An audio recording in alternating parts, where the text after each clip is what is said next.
Hello, welcome to Graders Notes. We just had a little false start a minute ago, but whatever. We're here. We're back. Sorry about last week's reschedule. Your boy had some issues, some intestinal issues, but those have since been resolved. Now, this is Graders Notes. Look, I got a fancy thing here. We're doing big things here in Graders Notes, and it wouldn't be Graders Notes without the illustrious panel.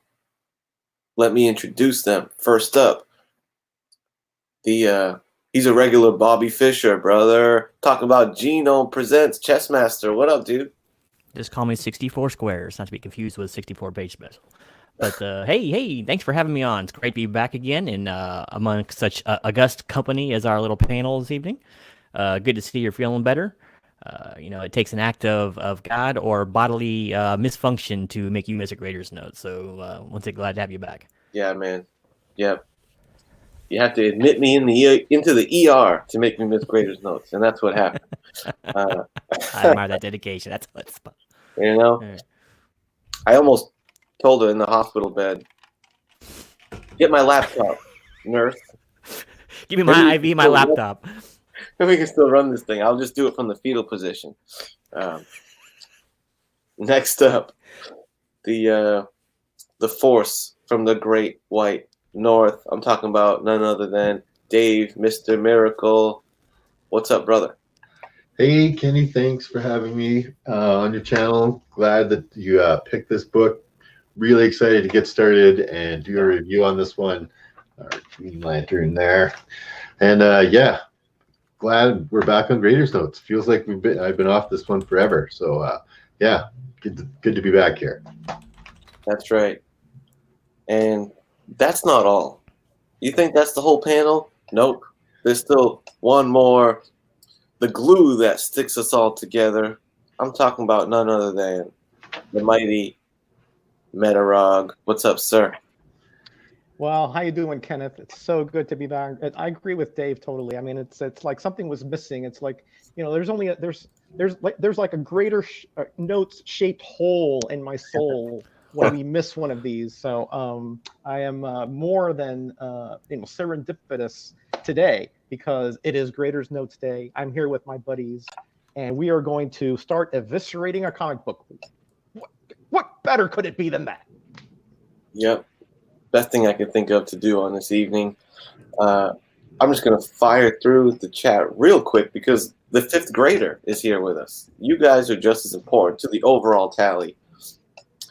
We're all actually trying to chase you guys' aggregate grade. Mm-hmm. First up, Louis Ramirez, first in. Thank you, sir. Biggie Shack said, "Did you break Miracle out of his glacier?" Yeah, you chipped him out. He's thawed. The legendary Unruly Simeon. I love this comment from Joe. "Hurry, I need my fix of Graders Notes." And that's very appropriate verbiage considering the book. Anyway, yeah. Very appropriate. NYC, what's up, my brother? Good to see you here, sir. Genome and Miracle, of course, are holding down the chat, as is Big Ben Compton. Big Ben knows what time it is. Funk Comics, my man, who I still have to hit you up about that detective book. Dylan, what's up, brother? You son of a... Graders Notes alumni. Great man. Good to see you, my friend. Or as his alter ego is known, the Wet Bloke. Which I was telling people in the chat recently that, great man, just so you know, I found that to be one of the funniest, most entertaining videos I saw all last year. Wet Bloke. Yeah, I'm with you. With the garden fork. Yeah. Oh, so good. He was literally in the Big the Snake, BB, Stevie B. Good to see all you guys. Mark, the Cuddy, Sark. Now, who's in Australia, if I'm not mistaken. Cool. My friend Well, 36 Chambers in the house. JB Discovery Bay in the house. Oh, wow. Oh, my man, Jeffrey Comic Con Henson made it. What's up? Ooh. Good to see you, bud. Okay. Attendance is taken.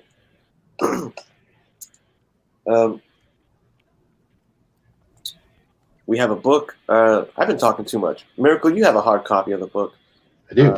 You want to introduce what book we're doing? Want to give a quick introduction? Do I want to introduce the book? Yeah, I Sure. feel like I've been yapping a lot. Sure, then, no worries.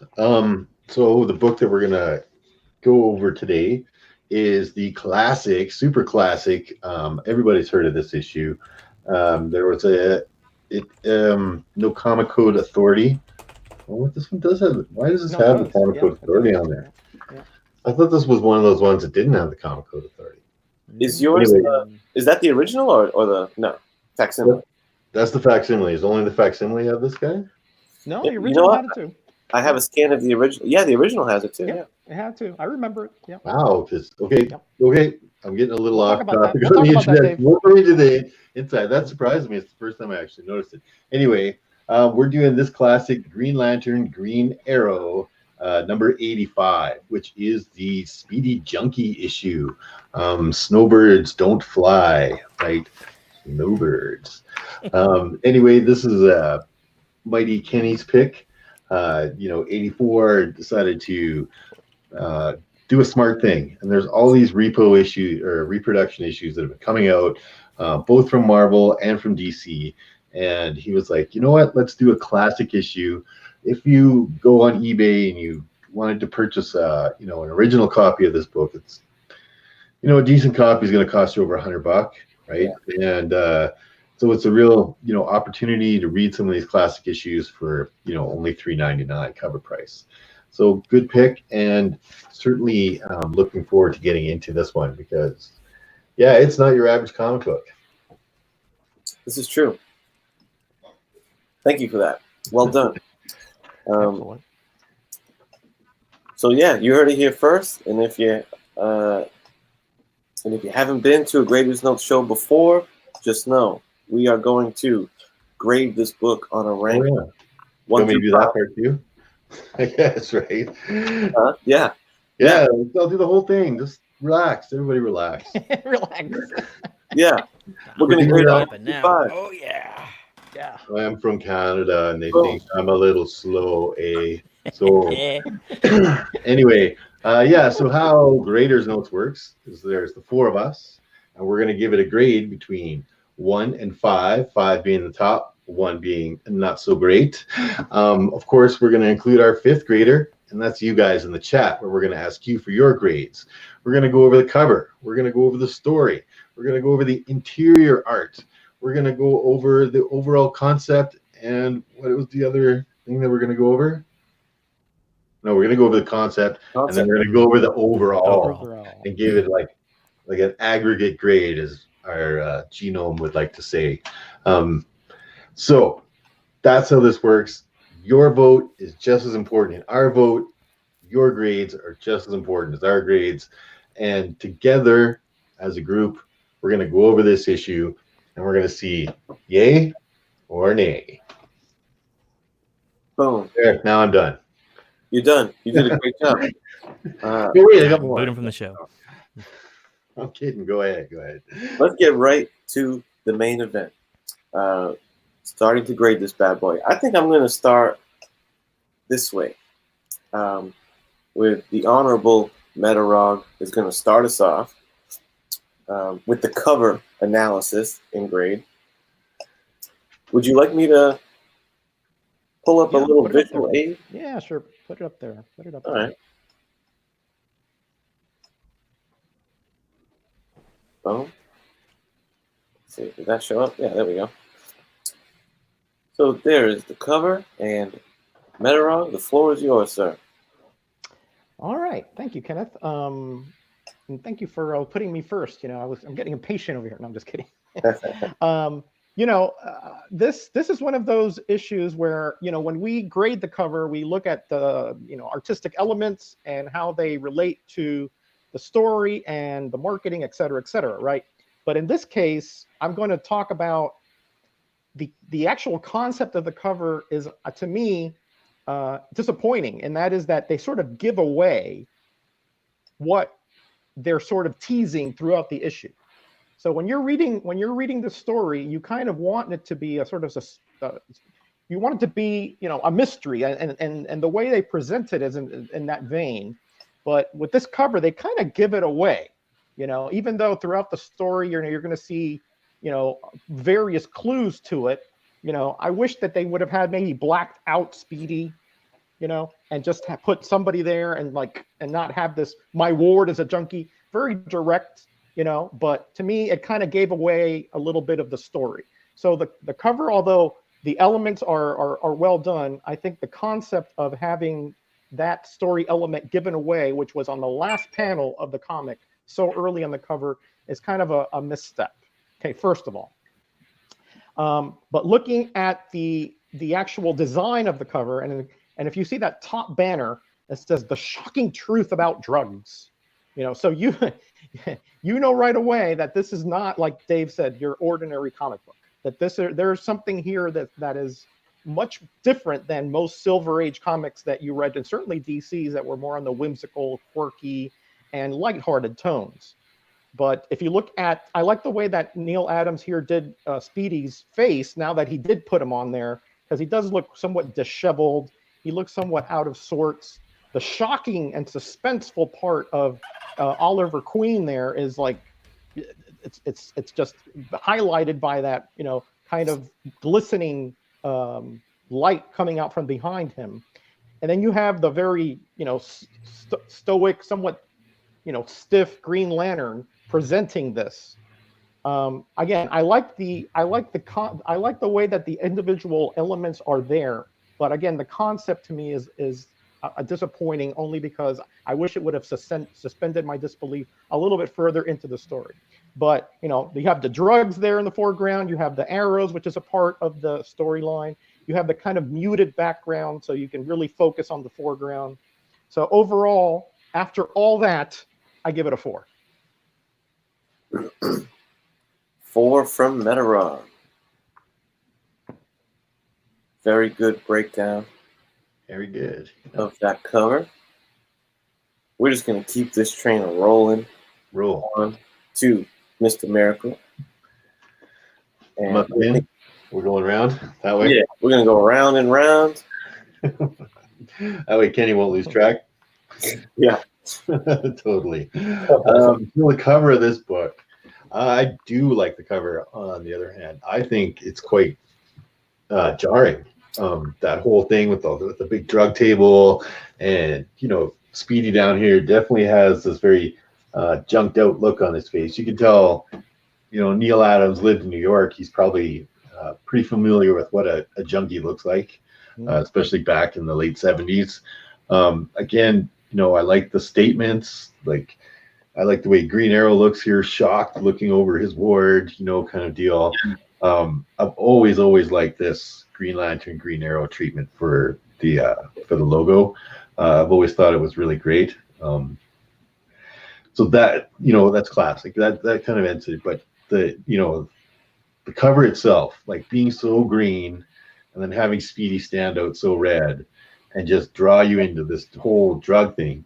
I mean, if I was a kid and I'm looking at this, I'm going to be like, whoa, what's going on in this thing? That's not super clean guy in his underwear and a cape flying around, right? That's drugs. Drugs are bad. You're not supposed to talk about drugs.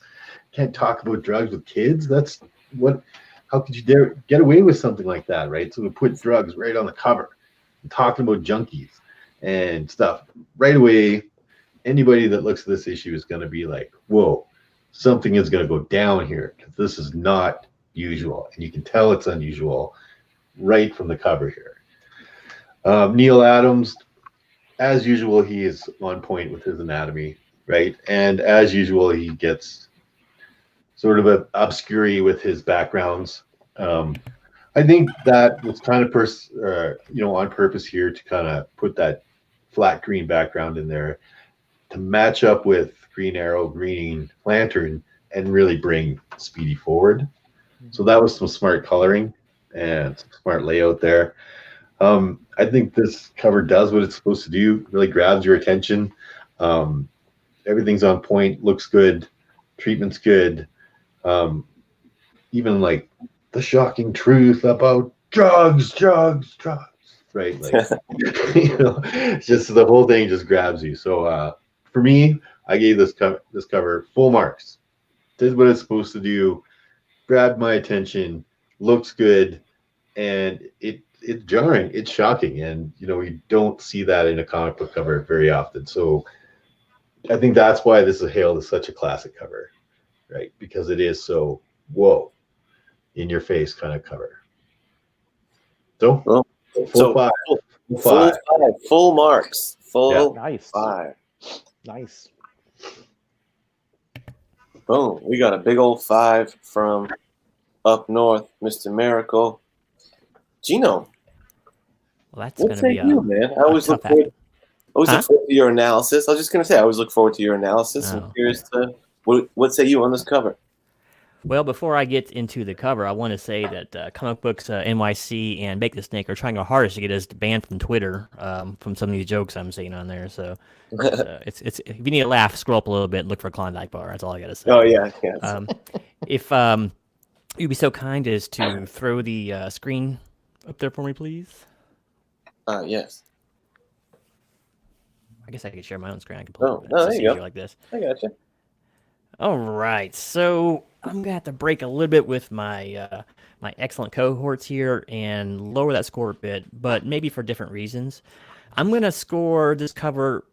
It's gonna tie in more with the concept than it is just as I'm gonna judge this as basically a standalone cover, and some of that score is gonna get rolled over to concept, and more on that later. So basically, there's some really good stuff going on here to start with. The perspective shot is really, really good here. He doesn't look gigantic, but he looks just big enough to tell he's in the foreground, right? What's bad is his junky platter he's got in front of him looks freaking incredible, man. It looks so perfect. Everything looks like it's naturally supposed to be there. He's got all the implements of self-destruction close to hand. I mean, he's got the arrow quiver right next to him too. It's like, I don't know what that's all about, but whatever. Making him red definitely makes him pop and stand out in front of the other ones.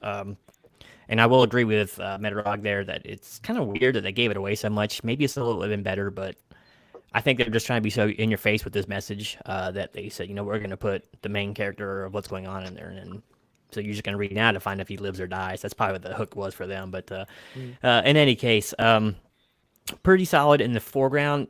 When it gets to the mid-ground, though, it's a little bit weaker. I do not like Green Arrow's expression there. I think it looks like he might have got stuck at that Klondike bar and maybe got attacked in the bathroom.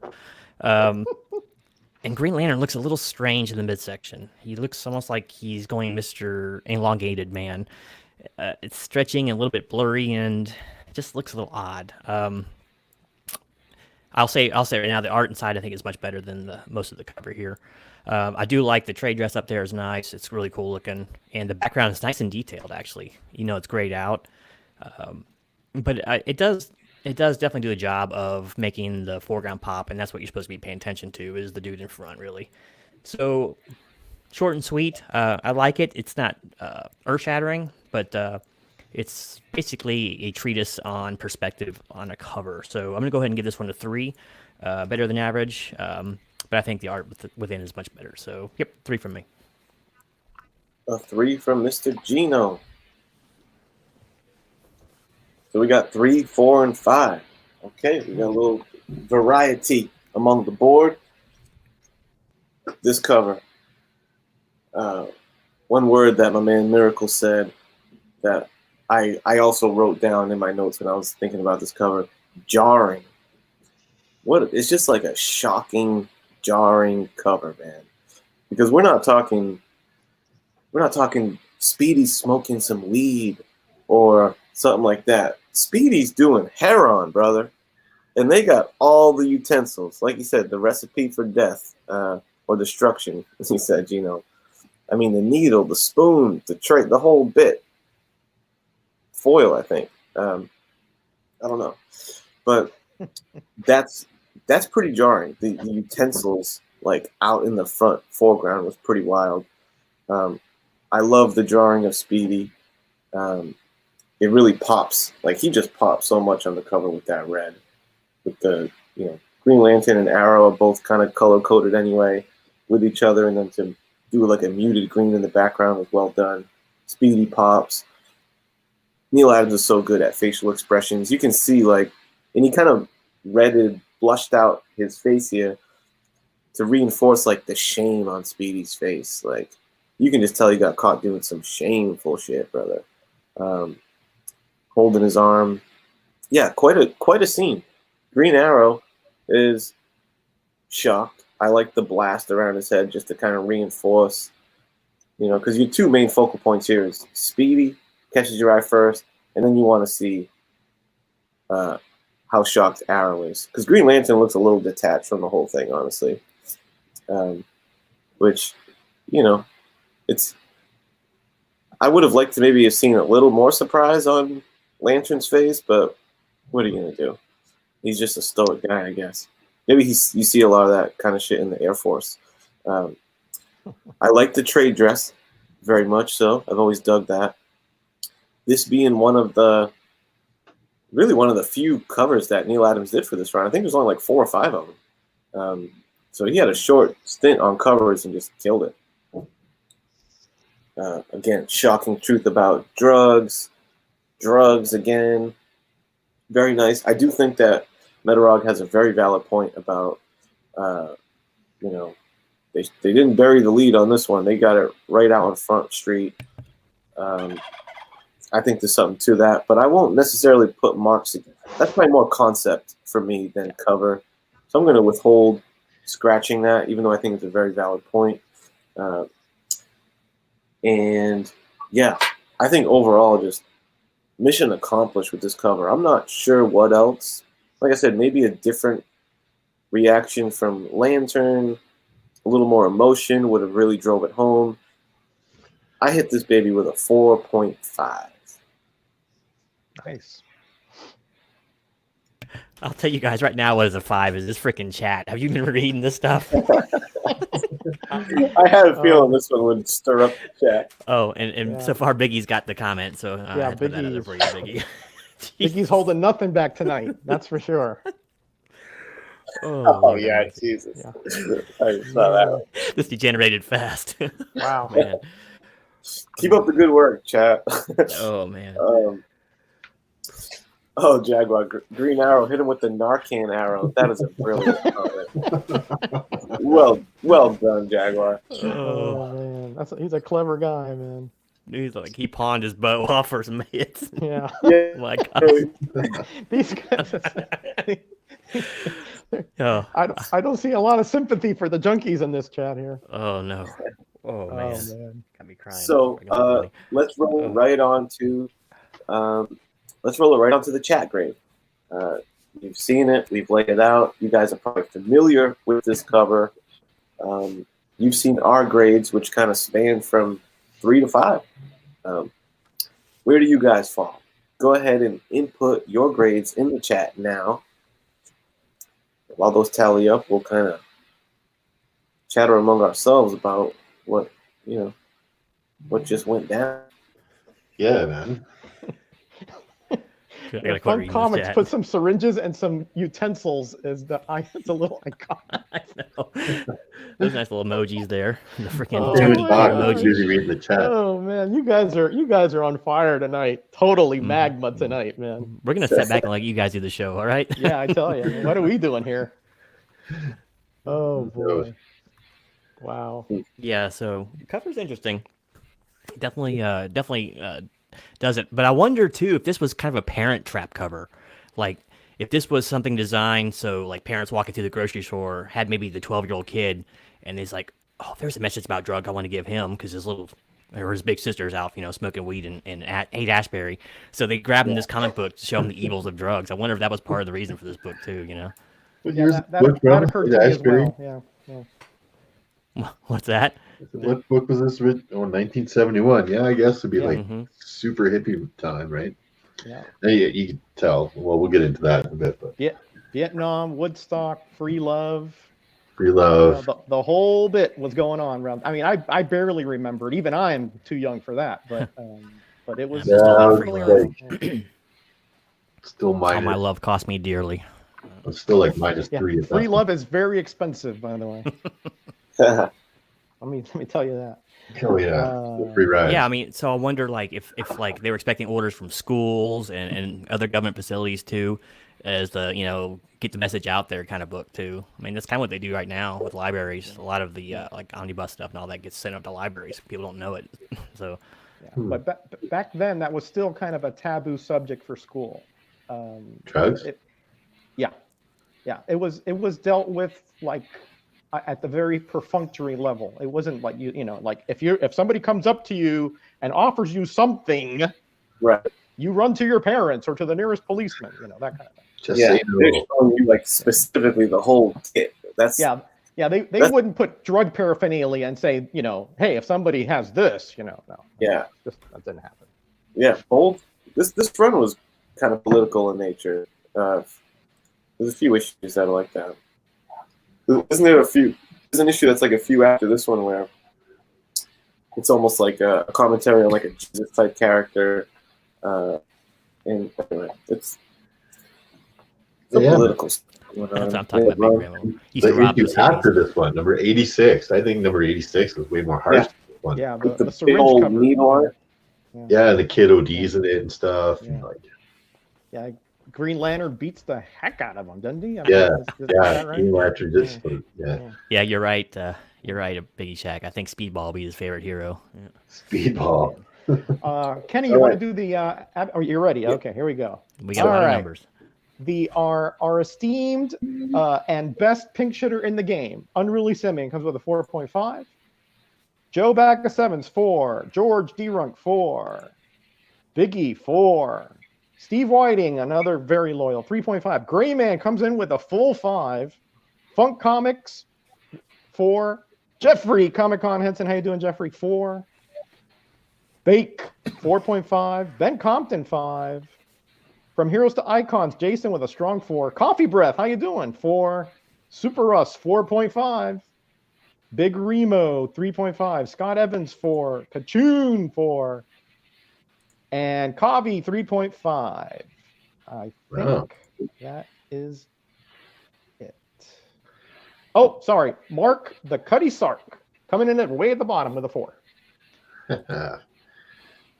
Lots Hey. of participation. That's good. Yep. Yeah, great participation. Hey, Funk Comics 814, thanks for the sub. And anyone else is in the chat, if you see a channel you don't recognize and they have some content, make sure to throw them a like and a sub. And make sure to like this video as well, or this stream. Boom. Genome, put it in your ledger. Chat grade for the cover of Green Lantern 85 is 4. 4. All right, Medrog, shooting 100% so far. He's on fire Will he do it again. again? He did it last time. I tell you, 2 weeks, two Raiders notes in a row. can lightning strike twice in the same place? We'll find out. We'll find out. Well done. All right, we're going to keep rocking and rolling. Thank Keep you. a good pace on Graders Notes. Next up is let's you know what, let's pivot a little bit. We just did cover art. Let's stagger on over to the writing before we get to the interior art. So let's tackle how did the story do? How did they handle this topic? I'm going to kick it over to the main man, Mr. Miracle, on this one. And the floor is yours, my man. All right. So, story of this book. It was pretty obvious that, like I kept saying, something's going to happen. Something's going to go down in this book. And yeah, it's like from 1971. So everything goes down, brother. It is a hilarious story about the life of junkies and how superheroes just aren't stopping any of it. And there's some crazy stuff that they are happening on in here. they pull no punches for one thing. That's just why I keep saying like, wow, I can't believe this had that little comic code Mhm. authority sticker, because some of the language they're using in here. There's an Asian guy and a black guy talking to one another, and they're full on like chink and nigger and this and slant. And I was like, whoa, whoa, whoa, whoa! This is in a kid's comic. Of course, when Green Arrow gets shot with an arrow, he doesn't have a drop of blood, but they can still use that kind of language and junky stuff. And That's um, amazing. there's a couple little was it like a couple little what the hell, like when Green Lantern gets knocked out by a guy with a wrench. I'm like, wait, Mhm. like Green Lantern, doesn't he like stop planet size villains, right? Like, but this little junkie with a wrench fucking wipes him out. And then they like stuff all the drugs into Green Lantern's face, and he goes off in this hallucinatory sort of deal, right? Because the bad guys are trying to set them up to be bad, to make them look bad and ruin their reputation. But yeah, the storyline, I think it does quite good, because I mean it does a lot to convey like Green Arrow and Green Lantern. Like Green Arrow especially, he's hunting for these drug dealers, right? Like he's like, oh, these guys, and we got to stop them on the street, and we got to stop all these junkies from doing this stuff. And you can tell that he has this sort of glossed over sort of, all we got to do is find this guy, beat the crap out of him, and we'll solve the drug problem. And then there's this Green Lantern who is kind of sitting there going, there's more to this than we think. And then you have the third sort of aspect where you have all these different junkie kind of views going through the process, right? And what they're going through in their day-to-day lives in order to score their junk. So I really liked the story. I thought it was smartly written, kind of from those three split perspectives, kind of like how society kind of sees it, where people are either really on this side of it or this side of the issue, or they're in the middle going, I'm not sure what to do, right? So story-wise, like I said, I thought the story was on point too. I gave the story a full 5. I mean, this is the kind of story that I like. It's quite wordy, but I found it an easy read, right? I wasn't laboring through the reading of all this dialogue, because, I mean, it's fucking cheesy. Some of the stuff they say is super cheesy, but that's just indicative of the time that this book was written in. So the language is funny. But yeah, I gave it a full 5. I really like the story. I would like to get 86 and read that one again. It's been a long time. Oh, full 5 marks from Mr. Miracle. He's hooking up the book this week. Mr. Gino. You want me to, Lynn, let me know if you want me to pull up any kind of aid for certain scenes or anything. I can. Okay. Probably won't need to. Okay. All right. Are y'all hearing my turkey when I'm ringing it, by the way? Yes. Okay, just making sure. Yeah, I heard it. Yeah, we're just ignoring you. All right. It's like I'm casting with my wife here. All right. So, all right. Let's talk about the story here.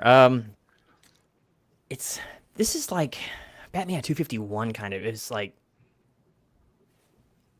somewhat like lively and like down to earth and in the streets, and the other half is really stiff in like 60s and 70s writing that it's at its worst and its corniest. So it's this weird hodgepodge of story writing. It does go in a different direction though, by kind of fleshing out the bad guy junkies a little bit. You kind of getting their perspective. They're out there. Not only are they wanting their smack, but they're fighting against the man and all that too. So it's interesting dynamic, and they don't paint Green Arrow in the best light, which is kind of cool. Ollie's kind of a man bent on revenge here, mostly because his personal life is falling apart. That's kind of how this all gets started. And but it's interesting how it comes to be. I love the story for how vulnerable it shows the heroes in this book, but it's also its biggest detriment in a way, because like Dave was saying, I mean, Green Arrow, he gets crescent wrenched, blacked out. I mean, it's not indicative of the character, right? But I guess they had to tone him down or it'd be too easy, So this whole book is like at extremes. On one side, some of it's plausible, and the other is like almost plausible deniability. But it's interesting. I mean, you can see the setup coming a mile away. But once again, if they didn't really say it on the cover who it was, maybe you wouldn't know it because he doesn't really, other than Speedy being in the speed house, as it were, you don't really know. There's no signs saying that he has any drug problem in this book. But I don't know, it's just interesting. It's like all of a sudden, like Green Arrow has never noticed this problem around the city or in his own apartment building, but all of a sudden it's all around him. You know, there's junkies and dealers everywhere. It's everywhere. It's epidemic, which is probably what they were trying to actually portray in the book because it was really bad at that time. CIA operations and everything, if you really want to get into looking it up. But yeah, it's mostly good. Left me a little bit hollow in some spots just because of some of the stiffness in the writing. So I'm going to go ahead and give this a 3.5. It gets the job done for sure. Lets people know exactly what the problem is, and I do like the single-mindedness of Green Arrow in this. He reminds me somewhat of the Punisher, but not very effective since he only has one good arm and he has no superpowers right here. So, yeah, 3.5, much better than average. It's held back, I think, a little bit, mostly because the writing at the time was just so stiff, and they had to be careful. But they did take some chances, and like Dave was saying, they had some street jargon in there. And they had street jargon written by guys who obviously probably never been on the streets before, but whatever. 3.5, yeah, better than average, and definitely an interesting story. And I like what they did with the heroes. 3.5. So, a little better than middle of the road. Would you say it's? Would you use your phrase on this one? Your coin phrase on this? It's better than serviceable. It's much better. If it wasn't for some of the stilted writing, it would have been gotten even higher because it was cool. You saw like 3 different dynamics, the junkies part of view, the bad guys who were supplying the junkies point of view, and the heroes not understanding the junkies at all. They had no idea. They doesn't even comprehend in their mind how it works. So it's very interesting. And you take these guys who are so far removed from the street level crime, and then you throw them in the situation. It makes it kind of a cool read, I think. Agreed. I like that dynamic. I wasn't sure if I was going to have to hit the serviceable button. Or not. I had it on deck. I wasn't sure. Could it be any more orange? Well done, Gino. Okay, we're gonna rock right on. So let's pop through the story a little bit. Ollie walking down the street. This is a part that I just thought was a little silly right from the bat, was how he gets shot at point blank range with an arrow. It's like he's right. He taunts the guy. He's like, there's no way you're gonna scare me with that crossbow, and just boom, pull the trigger, done, right to the heart. Goes to he like hospitalizes him. It's like if anyone should know what an arrow is gonna do to you at point blank range, right? So I just found that strange. At least they should have caught him from behind or something. But I like the lack of text in his struggle to get to a payphone and get to a hospital. That was kind of nice. And then he heals up, gives Green Lantern a call, and then we cut to the mean streets and we start to deal with the junkies. And I was kind of curious because I hadn't read this issue before, and I was intrigued as to like how they were going to handle the junkie stuff. Because I actually been,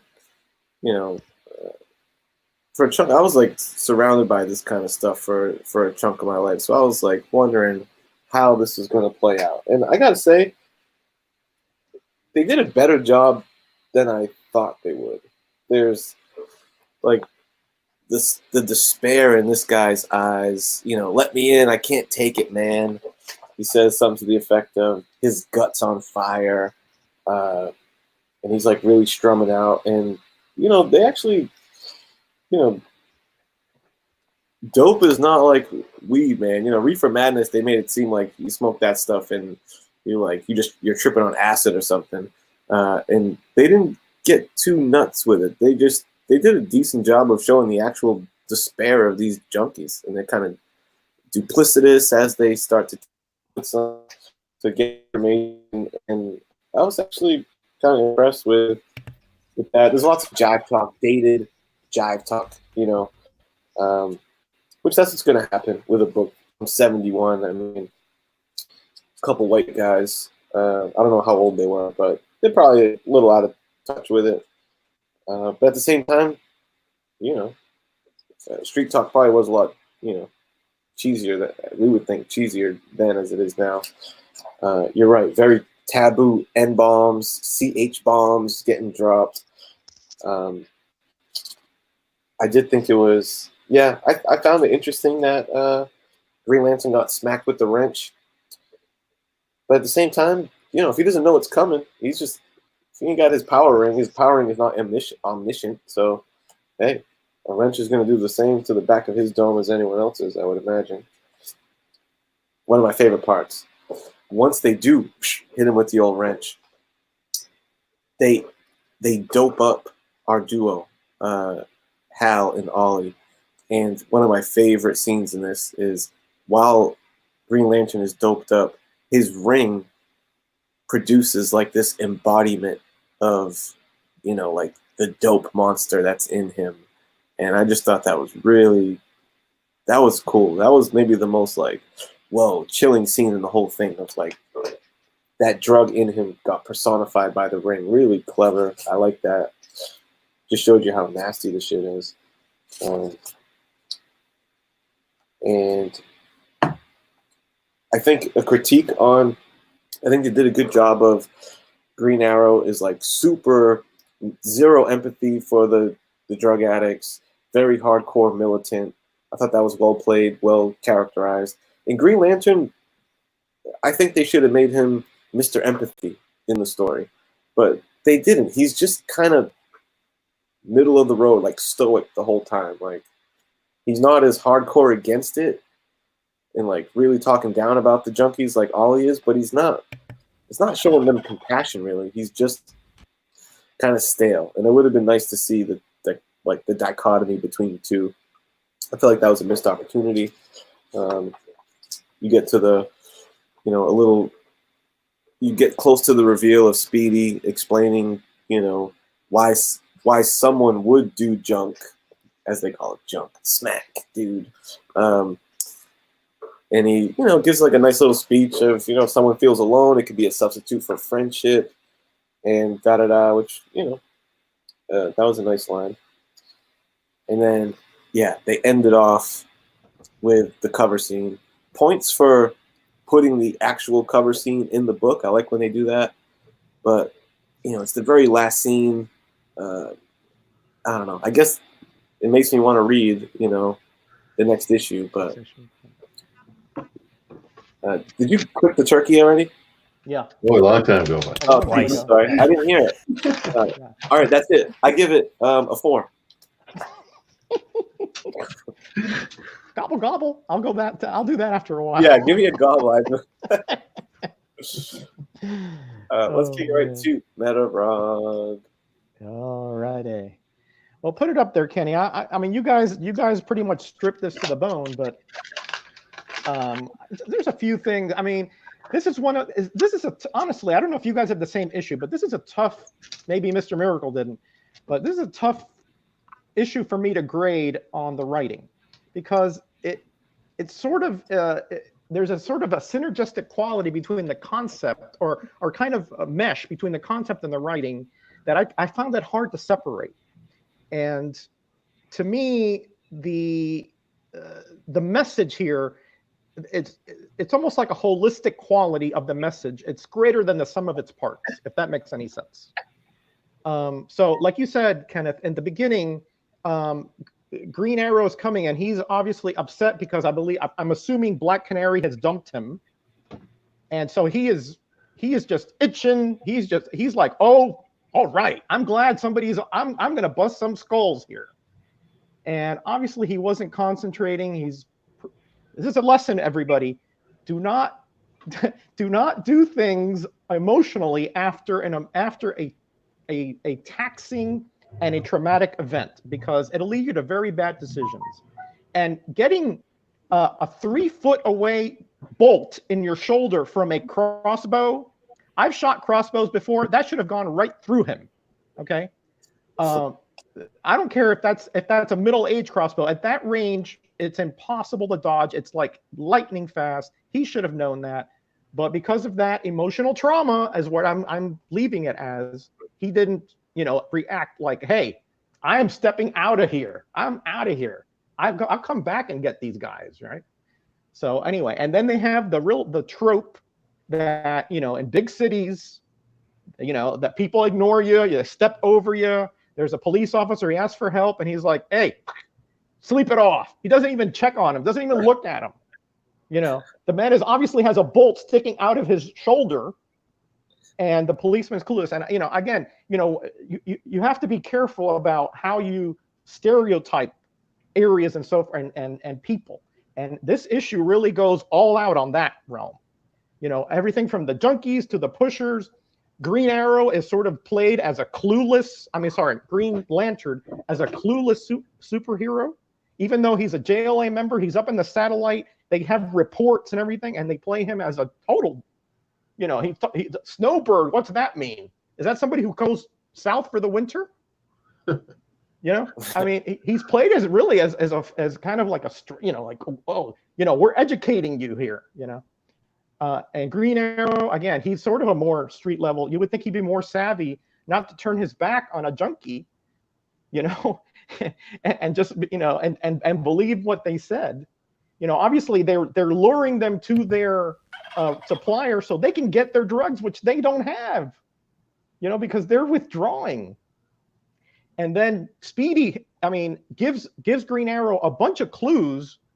He assumes he's there undercover, and he's like, oh yeah, he's very, just very flippant about it. The clues were so stark here about what Speedy was up to that I was yelling at him. I was like, it's obvious he's there to take drugs, dude. But again, I'm complaining about all this, but and the racial slurs and all the jingoistic language and all that is in context. So I it's offensive, but I understand it because it's in context, right? But again, when you take it as the holistic body of writing, it is pretty well done. But if you nitpick the individual parts, it really falls apart. So I wouldn't do that if you're reading this. Kind of go with the flow. Okay, understand that the message is the important part of this comic, not so much the leaps in logic and some of the all out just ignoring of huge instances of clues about what's going on. So because of that, I can't give this anywhere near a 5, but I do think that the message got through clear, strong. How this got a comics code, I have no idea. Okay, because once you're talking about showing needles and talking about racial slurs and stereotypes to this extent, I found it. The guy who did the comics code on this one probably didn't read it very, very, certainly not to the detailed eye that we are portraying it today. So yeah, I agree with Gino. 3.5 is the most I can do. 3.5. Whoops. Excellent taste, sir. 3.5 from the mighty Metarog. We had a 4 from myself, a 3.5 from Metarog, a 3.5 from Gino, and a solid all marks, top marks, 5 from Mr. Miracle. Chat. Wow. What say you? Now's your time to weigh in. Let's see, what the chat overall thinks about, from those who have read it and from what those have gathered from what we've said. What do you think this book did writing-wise before we get into the interior Neil Adams artwork? Yeah, welcome. Never talk back to a guy with a crossbow. That is great advice. Yeah, absolutely great. Yeah, advice. that's totally. Hey, I got a little bone to pick with that crossbow because he gets the arrow right, and he takes it out, and he's like, "Oh, this is one of my arrows." Yeah. And I'm like, "Wait a minute, you can't fire an arrow from a crossbow. Nope. Fire bolts out of a You fire crossbow. bolts. Correct. They're shorter and thicker." Yep. Yeah. That's why I said I don't want to pick every little detail, but when you do that, a lot of the story falls apart right away. Yep. And that's one of them. I got a compound bow downstairs, and if I shoot that into a human being, even 50 yards out, it's going to go right through him. Right Like, through. unless it hits a clavicle or something. Yeah. Yeah. No, my compound bow, it'll pierce an engine block, man. Yeah. I Yeah, got that should have gone 55 right pounds, through him. so Either that, or if it or it would have shattered in there, and they took it out nice, pristine. The head Oh, not yeah, even perfect. flipped. You know, no way. No Not way. a drop of blood. It was all good. No way. And then I pulled this out of my collection just because I was curious, Yeah. which is Yeah, there it is. The one with no Uh-huh. code. the No Comic Code Yeah. Marvel equivalent. So this came out in May of 1971, and this came out in August of 1971. So they're obviously, trying to tit for tat there, doing some sort of junky comic code one. Yeah, it's the Amazing Spider-Man where the person ODs on drugs and no comic code authority on here. So yeah, I mean, like this book, there was one scene I didn't mention it, nobody mentioned it, but I'll mention it now. When that junkie gets down on his knees in front of that drug dealer at the doorway and begging him, I was like, no, they're not gonna do what I think they're gonna do. I was like, oh no, okay, they're not. It's they still got the sticker. They got a friggin'. Yeah. But I was like, wait a minute. Yeah. They did not It's go there. realistic. That part was realistic though. That I've seen that happen before. So that is realistic. People begging I've for seen them drugs. beg at doors before. Yeah. Hey, if You know, you, I I like- used to run an encounter group for recovering drug addicts, and trust me, they've told me some stories that would make your toes curl. dude, I did some volunteer work in the downtown east side of Vancouver, which is like the poorest neighborhood in North America, I think. Mhm. It is brutal. I could tell you stories of like, man, I never seen so many people die in my whole life. Like, Mm. they were dropping like Tragic flies. stuff. Tragic. I swear, man, one day I looked and this girl, she's like trying to put the stuff in me, like there's stuff in between her toes. Like she's got her shoe off and I guess her arm is no good or whatever. And that won't work. And I'm like, man, this chick is weird. And she takes a fucking needle and puts it in her eyeball. And puts it in there. I was like, oh God, no, I gotta go. I was out. Like, Gee, fuck, I man. haven't seen that. Yeah. Well, Definitely That's where they don't got do the drugs, idea guys. for Definitely what don't. movie was that? Pitch Dark? Is that what they got the idea for Pitch Dark? And that's where they were shooting up their junk was in their eye. Was that right? Ugh, I never seen Yeah, that. yeah, that's a sci-fi movie. Yeah. That's a real All right. that's a real junky thing to do, man. All right. Okay, guys. Last couple seconds. Get your grades in because Kenny's got itchy trigger finger on the abacus. Oh, real quick before we do grades, I thought it was hilarious how the freaking drug dealer, he gave no respect to Green Arrow or Green Lantern. He went after their ass. He's just a guy. He's like, you ain't got nothing, man. Yeah. I don't sweat you. It's like Yeah, Went after him with a freaking axe, man. I was Yeah. like digging it. It was an entertaining issue. Like I said, it was an entertaining issue for sure. It was. It was Definitely, It was it's- good, entertaining. Yeah. I gotta say it's better written than the Amazing Spider-Man equivalent. Yeah, I'd agree with that. Yeah, I'd agree with that. All right, Kenny. Here we go. We wasted enough time here, prattling on.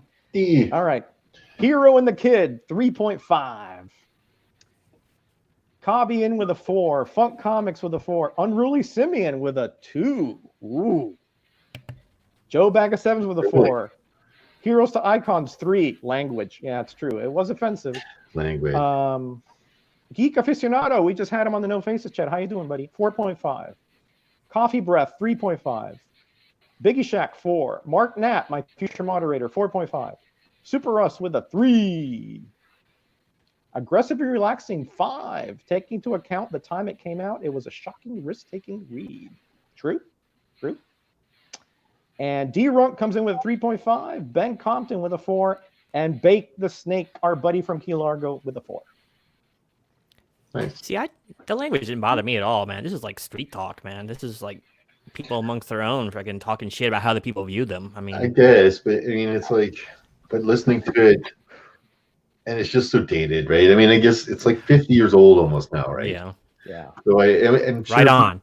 people 50 Right years on. from now will be like, man, those people in the early 2000s, the language they use. we have a chat aggregate grade that is in line with your boy 4 from the chat. Ooh. Good writing. Take a bow, Kenneth. Take a bow. Yes. See, you see how much your vote matters, guys. We all like hope to get Woohoo. Yeah. that in line with you guys. Unruly coming in with some of his own jargon. I bet Unruly Simeon had a sit on it shirt, didn't you? Or keep on trucking. Keep Keep going. going. Tuck in. Kilroy shirt. Yeah, probably. Kilroy. Yeah. Yeah, the little girl with on the mud flap. Be good. We need to get Florence Henderson to come in here and decipher some of this slang in this book. Lawrence Henderson. Why are Florence, you being a Daddy-o. giant turkey, Metarog? I don't know aggressively relaxing. I don't know why I'm doing that. I have no idea. I've read too Yeah, many don't- Luke Cage comics, I think. Yeah, don't be so giant. Um, Jive-ass Okay. turkey. so, well done. Next up, we're talking about that interior art, dude. Mr. Neil Adams. Let's see. World-renowned artist. Let's see how this issue holds up. We're going to start with Mr. Gino. I can. You probably want me to pull up the visual aid, I'd imagine, for this. Yeah, does it let you pick pages too on yours? Yeah, See, it does. I'm reading lets you pick. Let's start on page 3, the splash page, whatever, at the very beginning. Actually, it's probably best if I just scroll to it. Next, and there we go, right there. Okay. Oh, you had back up one. Scroll one? up, scroll up. Oh. Very first page of the book, really. Yeah. Right Okay. there. Okay, perfect. Okay, so there's a couple panels that people might be surprised that I love. I love this freaking panel. This is a city. I mean, he's got distance down there. I mean, to the fact of even the distant little lights have just little indicators that there's lights going on. It's great. Cracked, kind of dirty pavement. Lots of stuff in shadow. People kind of hanging out. Trash cans overfilling with stuff. I mean, talk about setting up where you're at. He's got Louis' bar in the background there. I mean, it's just, I love this panel. I don't know why I like it so much. And, it's just indicative of what's to come in this book. This is a down and dirty issue. And, there's no real nice scenery to be seen here. But there's just so many cool little panels in this book that kind of belie like what you would expect to see. Like a lot of it's only half and half on the backgrounds. A lot of times there's blank backgrounds, but most times it's done pretty tastefully. But when there is backgrounds, they're really, really detailed and just gorgeous. And most of them aren't too grayed out either. A lot of cool stuff to be had. There's another one. If you can skip to page 21, I think it is. And my favorite panel in the book is very innocuous, but it doesn't have a drop down. Sorry. Yeah, just It's okay. scroll on down there. But Yeah, basically, it's 21. a perspective shot, and it's right after the big time drug dealers knock out our dynamic duo. And oops, it's going to be above that, I think. So not right page there. Up, you had 16. it. This one? Right below it. Next one down. That's a nice shot right there too. Holding up his dime bags or whatever. But right here, see this is a perspective shot. He gets it just right. I mean, you got the guy just a little bit behind Green Lantern here. He's laying down, feet are out, just the right size. Everything about this panel is perfect, and it's kind of has a washed out look because they're unconscious. I think it's another way of storytelling without having to say anything. Just a great little perspective shot, and shows you what a master Adams was at this kind of drawing. It was perfect for him. This kind of issue is just perfect for him with lots of different dynamic angles and stuff. But everyone has their own face. It's not just token black guy, token Asian guy. They have different hairstyles, different clothing. It's just, I know, it all just works. I love that cop car right down there that's screeching around the corner there. That's an amazing looking slide. It's like Tokyo Drift right here in 1971. Love it.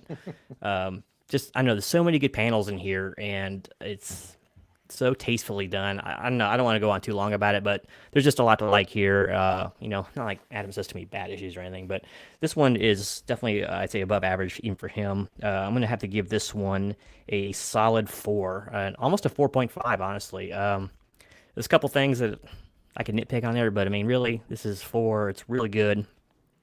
Just indicative of his work, and he has some pretty cool concepts in there. So, yep, 4. Nice. Solid grade from the Genome, 4.5. Yeah, very nice. I like the subtleties that you pointed out, sir. The art is definitely not serviceable in this one. Mm-mm. We'll have to get that thing usually up there. And you're right, Joe, by the way. That's what we call snowbirds down there. It's just all you Yankees used to come down and flood our state every winter. So, or come down there and live and whine about how good it is up north.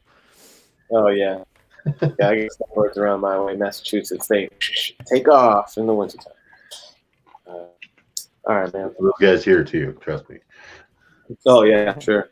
So let's jump into this artwork by Mr. Neil Adams. Agreed. I think Genome did a great synopsis of that first page. Yeah, man. Perspective, page layout. I'm a believer in a couple things when it comes to when I'm grading good interior art. One is good facial expression. These are your actors. You know, if you had actors on a movie set or a TV screen, if he was delivering an exciting line with a straight face and one of his eyes was going this way, you'd say, "Hey, can you redo that scene and give me some passion?" Well, same thing with our characters in here. They're actors reading lines, and their faces should reflect that. So, boom, there's your strife, your pain that you needed from the man Arrow. Again, I gave kudos to the writer on this. Kudos to the artist as well on the way that played out. You know, a simple telephone call. When you tilt the perspective a little bit, it just makes it an interesting page. I'm a believer in that panel by panel you want something interesting, but the page from afar should look like its own piece of art. And they all pretty much do. There's no cluttered. I remember the last issue we did with Adams was 251, Batman. And he was trying to do all kind of wonky shit with the panels. He was doing like all these kind of abstract panel shapes and stuff. And I remember deducting points for it. But he doesn't go that route here. Master of Shadows, which is why he just killed it on Batman as long as he did. He just has a way of drawing characters in shadow, just like here. How cool. Green Arrow just looks so badass in that page. And I just love the way that the way he colors out the room with that blue. You can just tell you're in a dark room. Very well played. Props for the way he drew that demon manifested itself out of his ring. I love that. Again, it was one of my favorite scenes and my favorite panels in the whole book. Adams killed it. I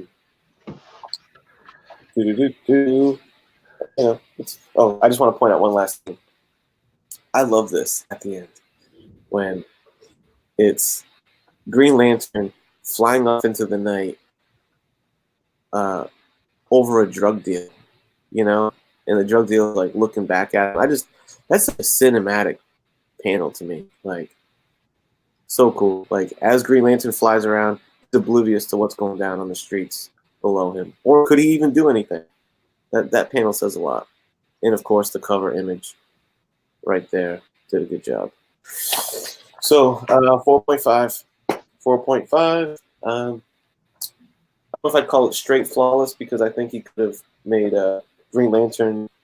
It was a lot of the writing that I had a little bit of a problem with when it came to Green Lantern. Even the art, just too stoic. I would have liked to seen a little more emoting from our boy Lantern's face.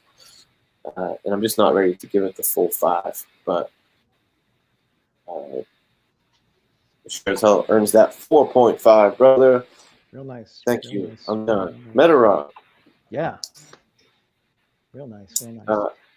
You're up, my brother. Yeah, let's start with that very first splash page.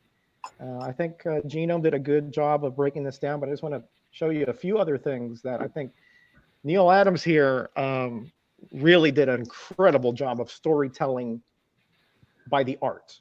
Okay, and again, here you see the cityscape in the background. Again, you see the urban blight, you see the garbage, and then look at the perspective though, that the 3 junkies are hiding just out of view of the angle of Green Arrow. It's really, lifelike, right? Go on to the next page.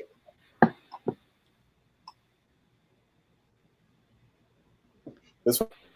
Yeah, and here, look, again, look at the shadowing here. The light is it's kind of back into the his right of Oliver Oh, Queen yeah. in the darkness, and you can see the kind of the splendor of the light because it's coming from up top.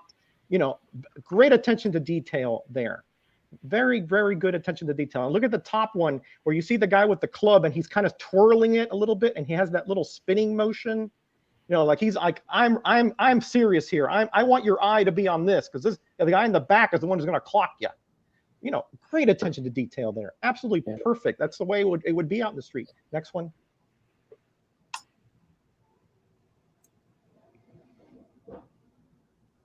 Okay, and of course, the face here of Oliver Queen when, you know, obviously he really believed that there was no way he was going to get shot by this. And look at that look of shock on his face. And notice how the hand is coming up, right? With the almost like, oh, can I catch this? But no, there's no way he's going to be able to catch this.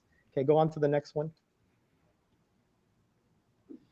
Just when you break this down panel by panel, you just see genius. And again, look at the way that he has this separated. Not a lot of words here, okay? Because again, he wants sort of the situation to talk for itself. And notice how he has like a thin panel over here where he wants you to just sort of get a snippet of the pain he's going through. And then he has a back view where he's trying to crawling toward that phone booth, but it's almost like it's miles away. You know, great way that he put a perspective there and made it like almost like a Twilight Zone. And then go to the hospital scene, and I'm going to end it real quick here because I heard the gobble gobble.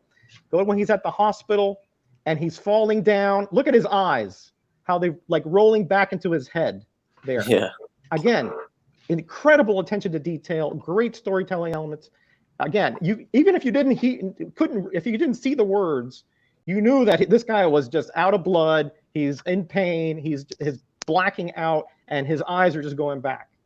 And go on to back 2 more pages down, and I'll finish up with this.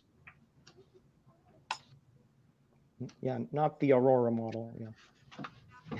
Okay, right there. Okay, look at here. You see Green Lantern there, and again, that's why he's portraying him as sort of like the clueless dope here, you know. And he's looking at this arrow. Why? Why is he looking at this arrow? It's almost like he's trying to fit into the conversation, but he's just not sure what to say or what to do here. Okay, and I think that's part of what Adams is trying to portray. That, you know, he's telling him, you know, oh, you know, it's almost like Green Lantern is us, like we're being educated and he's us. You know, we don't know this, so he's sort of portraying us.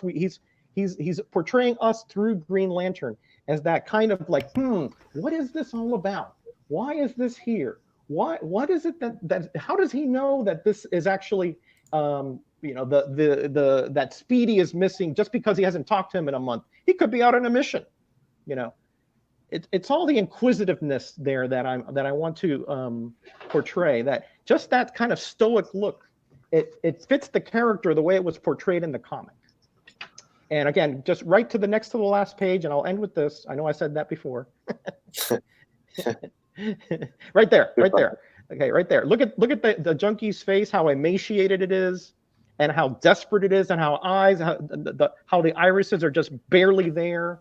Again, if you ever dealt, unfortunately, with addicts, you know that they obviously will forego food because of their addiction and the desperation, how the jaw is slacking there and the hair is disheveled.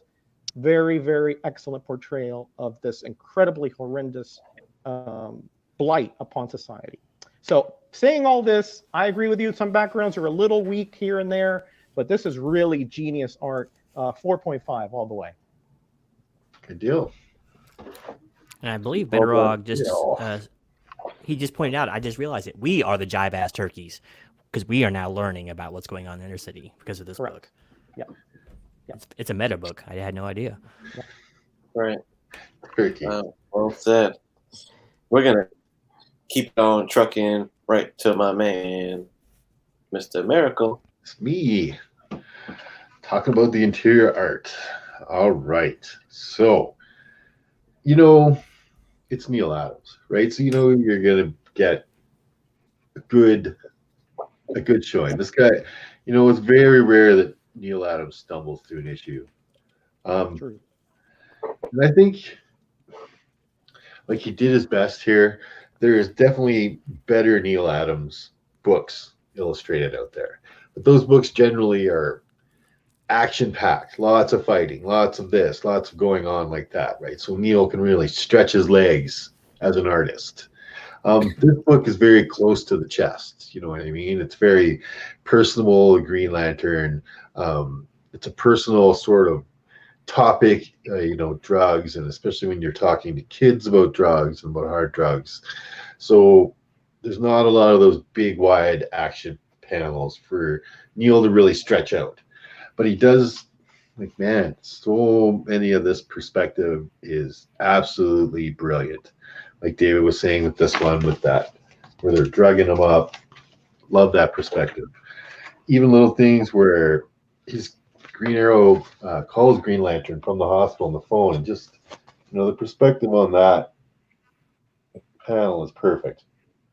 Right? And if you know Neil Adams' work, he did a lot of more realistic stuff in romantic comics and stuff like that back in the Golden Age, and kind of led himself into superheroes, doing a lot more action stuff. But you can't fault Neil Adams. His anatomy is always on point. His perspective is always on point. I do find he does a lot of these full color washed out backgrounds, but so what? Because his anatomy is so good and his illustrations are so good, you don't particularly mind that the background is just washed out green or blue or whatever, right? And he shows you he can do them with that splash page showing the city. That he can do a full-on beautiful city scene if he wants to and go nuts, right? But yeah, like I said, this is not he's got great panels like the hallucinatory panel, right, where he's screwing with the perspective in such a way, and it even looks right there, like that looks monstrous and stuff. And for an artist to be able to manipulate anatomy into a really warped shape but still have it look properly, that takes some real expertise. You really have to be on point with your anatomy to be able to manipulate it without it looking weird, right? Or purposely looking weird, not looking weird just because it's weird, not, So, like I said, not a lot of that action, right? They're fighting on the street level. They're fighting junkies and drug lords and stuff like that. These guys fight with wrenches and guns. They don't fight with big grandiose superpowers that Green Lantern has to build big constructs to stop or whatever. So Neil Adams doesn't get a real big chance to stretch his legs here. Although, can't fault him. I mean, he does convey that really sense of close emotional, ties to this book. I think Neil really enjoyed doing this book. I think he was excited to do something different. He had been in comic books for a good 30 years by this time. So probably handed a lot of pretty familiar stuff across his desk year after year, and to get something like this, probably was excited about it. And I think he did a really well job. I've seen better issues from him, so I'm only going to give him a 4 for the interior art of this guy. Quattro. Wow. Quattro. I've seen better, but this is still great. This is my right. So you're grading on the Neil Adams scale. On the Neil Adams scale. Okay, that's fair. Yeah. That's fair. It'd probably be pretty hard for him to dip below a 4, honestly. Yeah. He'd have to really be trying. Yeah. So we had I read some of his continuity stuff. 4.5, a 4 for Miracle. Metarog, 4.5, right? Yeah, correct. To Gino. 4. 4. We just got So- the chat. That was our grades. Chat, 5th grader. What say you? Enlighten us what you think of this art you've seen. I think between the 4 of us, you've seen a good amount of the panels, been refreshed or introduced to the book. Let it rip. Yeah, we're pretty close on that one. I think so, yeah. And excuse me 1 second. High scores coming out already. No surprise there, but Well, it was like I said, there wasn't a bad page to be had in here. There was a couple that were nondescript, but he had some extra panels in there that he didn't have to do. Just a quick close up of a facial perspective. Yeah, It didn't need to be done there. that. Like I said, but he threw it in there anyway. I say you just didn't get any of those really big splash pages like you see with it normally in a Neil Adams issue, or big cosmic stuff or anything like that. That's when Neil really right. Yeah, but I agree with you, Dave. I think that this was something which was a bit of a challenge for him. Yeah. And I think that he took this very serious, because I mean, the attention to detail on I went through it on every single panel. When I look, when I do this, it's kind of like I want to give everybody my best, right? And honestly, I couldn't find anything that I'd say, yeah, that's kind of a lazy thing, except for the backgrounds. Exactly. But I think some of the backgrounds were there, I think really more to set the mood than anything, just say, hey, gray, just dross, just, hopeless, despair, that kind of thing is the vibe I got out of those, not laziness. No, not lazy. And I'm sure if Neil thought that the panel needed a big background, he'd have put it in. He's not lazy. He's not a lazy artist. You cannot accuse him of that. No. And yeah, I think it really took him back to being back in those days of those romantic comics where everything was, brought in tight, where it's all emotions in the face, girls crying and men, oh, her, and, all that stuff. So he was really practiced at this. I think that he probably really enjoyed doing this, kind of brought home a lot of stuff for him. I'll tell you, that whole page where Green Lantern or Green Arrow is crawling to try to get help, that's the best, man. I love that whole scenario. Like you said, he tells a story without having to say almost anything. And it's just it's funny, but it's kind of tragic at the same time, because you can almost see it, Yeah. He's obviously not shot in Canada, because people would be all over him, like, "Oh my God, you're hurt. Can I help you, eh? Can we bring you to our free hospital? We need 300 cc's of Olsen stat." All right. Hey, Bub's Comics is in here. How you doing, Bub? There's the Beast, Big Bub. There he is. Can I just say, it just got brought to my attention that I had a package at the door I don't usually get packages at. And because I know he's in the chat. This right here, I am holding a package sent to me from none other than Stone Cold Steve Whiting, brother. Hey, I just got chills up my spine. It's like Christmas at your house all the time. How many AOKs a week do you get? Just like one of these big and the rich get richer. I know, Merry right? Christmas. Yeah, we all know his favorite.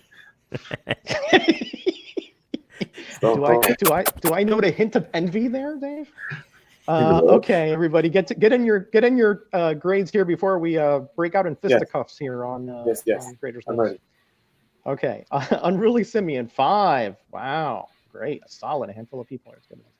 Okay, Samuel David. Hey, how you doing, Samuel? 4.5. Joe Bag of Sevens 4. Man Cave 4.5. Hey, Man Cave. Coffee with a 4.5. Coffee Breath 4.5. Steve Whiting 4.5. Am I going too fast? I'm sorry. It was my fault. Could you start from the beginning one more time? Sure, man. Am I going too fast? I'm sorry there, Kenny. No, I get excited sometimes when I read these. I just got butterfingers. Simeon with a 5. Samuel David 4.5. Joe Bag of Sevens 4. Man Cave 4.5. Coffee 4.5. Coffee Breath 4.5. Steve Whiting 4.5. Ben Compton 5. Russ 4.5. Geek Aficionado 4.5. Biggie with a 4. It's going consistently there. And I think that's it. Unless I missed somebody at the beginning. Yeah, that's it, Kenny. 4.5 says the chat. Nice. 0.5. Good grade. Nice. Yeah, our chat, they're very discriminating. So they know where it's up. They know what's up. Yeah. Our chat is up. All right, concept. We're gonna rock it right into the concept. I believe I'm first on this one. So, concept, the idea, what they were shooting for, the big picture on this book. So, obviously, it's a drug issue, right? And it could have been nothing more than cheesy after-school special. But I think it's more than that. I think they pulled off. They still told a pretty fun story. I didn't find it to be extra on the cheese. I thought they, hit it as head on as possible. I haven't Um, I don't know how it resolves. I'm definitely gonna probably read it tonight to see what part 2 is and how they handled the Speedy part. That's one thing I feel like concept wise I would mark it that this is like 1971 clickbait, dude. I want to see the aftermath of this scene. Instead, that's literally the last panel. So negative marks for that. Don't put the cliffhanger as the cover, man. I want to see what happens after this scene. So I was a little disappointed on that. I didn't realize they were going to end on that note. But overall, concept-wise, like Geek Aficionado said earlier, this is kind of part of the hard traveling heroes, where they're illustrating, you know, these big superheroes that are on these big adventures, and you know, gone out of touch with real world problems. You know, stuff like drugs in the inner city and all that. So, you know, kudos for that. It's a worthwhile thing to do. Again, I like that they didn't pull punches on it. They got it right there on blast on the cover, man. So I appreciate the fact that how they went about it. I like that they, you know, Speedy's, and it actually became something that endured. It wasn't just a one-shot story, and Speedy had this one issue. It kind of became an aspect of his character moving forward through continuity. Because I know recent stuff that I read, he got rebranded as Arsenal, right? So when I read Arsenal, that's the same as Speedy, right? Yes. So that became part of his character. Speedy became a better character for this story, and kind of fleshed him out and made him kind of a troubled hero, and just made him overall more interesting. So it elevated that character. So basically, I think as far as after school special, don't do drugs, kids issues go, I think they pulled it off pretty well. And you know, I'm salty about the clickbait cover. So I'm gonna give it a 4. I think they did a pretty good job. 4. Okay. Better on. Yeah. Okay. Well, you know, the concept here I think is very high level, very courageous, very socially relevant. You know, being around at the time, although I barely remember, you know, this level of detail about what was going on. I remember, you know, a lot of this in the news, and I mean, you know, growing up in inner city Miami, obviously it was everywhere. But usually when I was a little older was when I became more aware of it. But I think that this is something that, you know, Denny O'Neil and the Brain Trust in DC, they took a risk here, and I understand that there was as Dave showed, there was an issue of Spider-Man that dealt with it, but not so viscerally, not so in your face, not so despair like. You know, it's almost like there's no good solution here. You know, sometimes we read these stories and we expect there to be at some point down the road, you know, that riding into the sunset, and that that everything is going to be okay. And I definitely did not get the vibe from this story at all. It's almost like there's no good solution here. We just want to bring awareness about that, something that you can avoid, but once you're in it, it's going to be tough to get out of it. And so the concept here, I think, really hits the mark as to what their perceived goal was. And that is, you know, obviously to sell comic books and to have that kind of groundbreaking story, and bringing Neil Adams, #1 hit artist, bringing Denny O'Neil, who again is a top flight writer in the DC stable, and to, you know, have the editor okay this and get a Comics Code Authority approval, that is what I find most shocking. But I think the concept here really hits the mark, especially for the times. You know, Vietnam, turmoil, you know, and very soon after this, you know, we had Watergate, et cetera. You know, the country was really in a big flux, you know. So, and this was one of the main blights at the time. So the fact that they put this out there I give them kudos. I applaud them for the courageousness and the impact that they had. You know, now since we're talking about this nowadays, it's possibly the beginning of the Bronze Age because of the adult themes that this brought out. So again, very important comic. I can't go with a 4, Kenny, because I think this is just too important. It's too in your face, too visceral, and too much of a magnet for perhaps polarization. But certainly we're talking about it today, and we'll probably be talking about it, you know, forever. So I give this a 4.5. I'm about a cusp from giving it a 5. If it wasn't for, I think, you know, that the kid aspect, if a kid picks this up, I'm not sure if he was able to understand this to the level that I would like him as to preventative.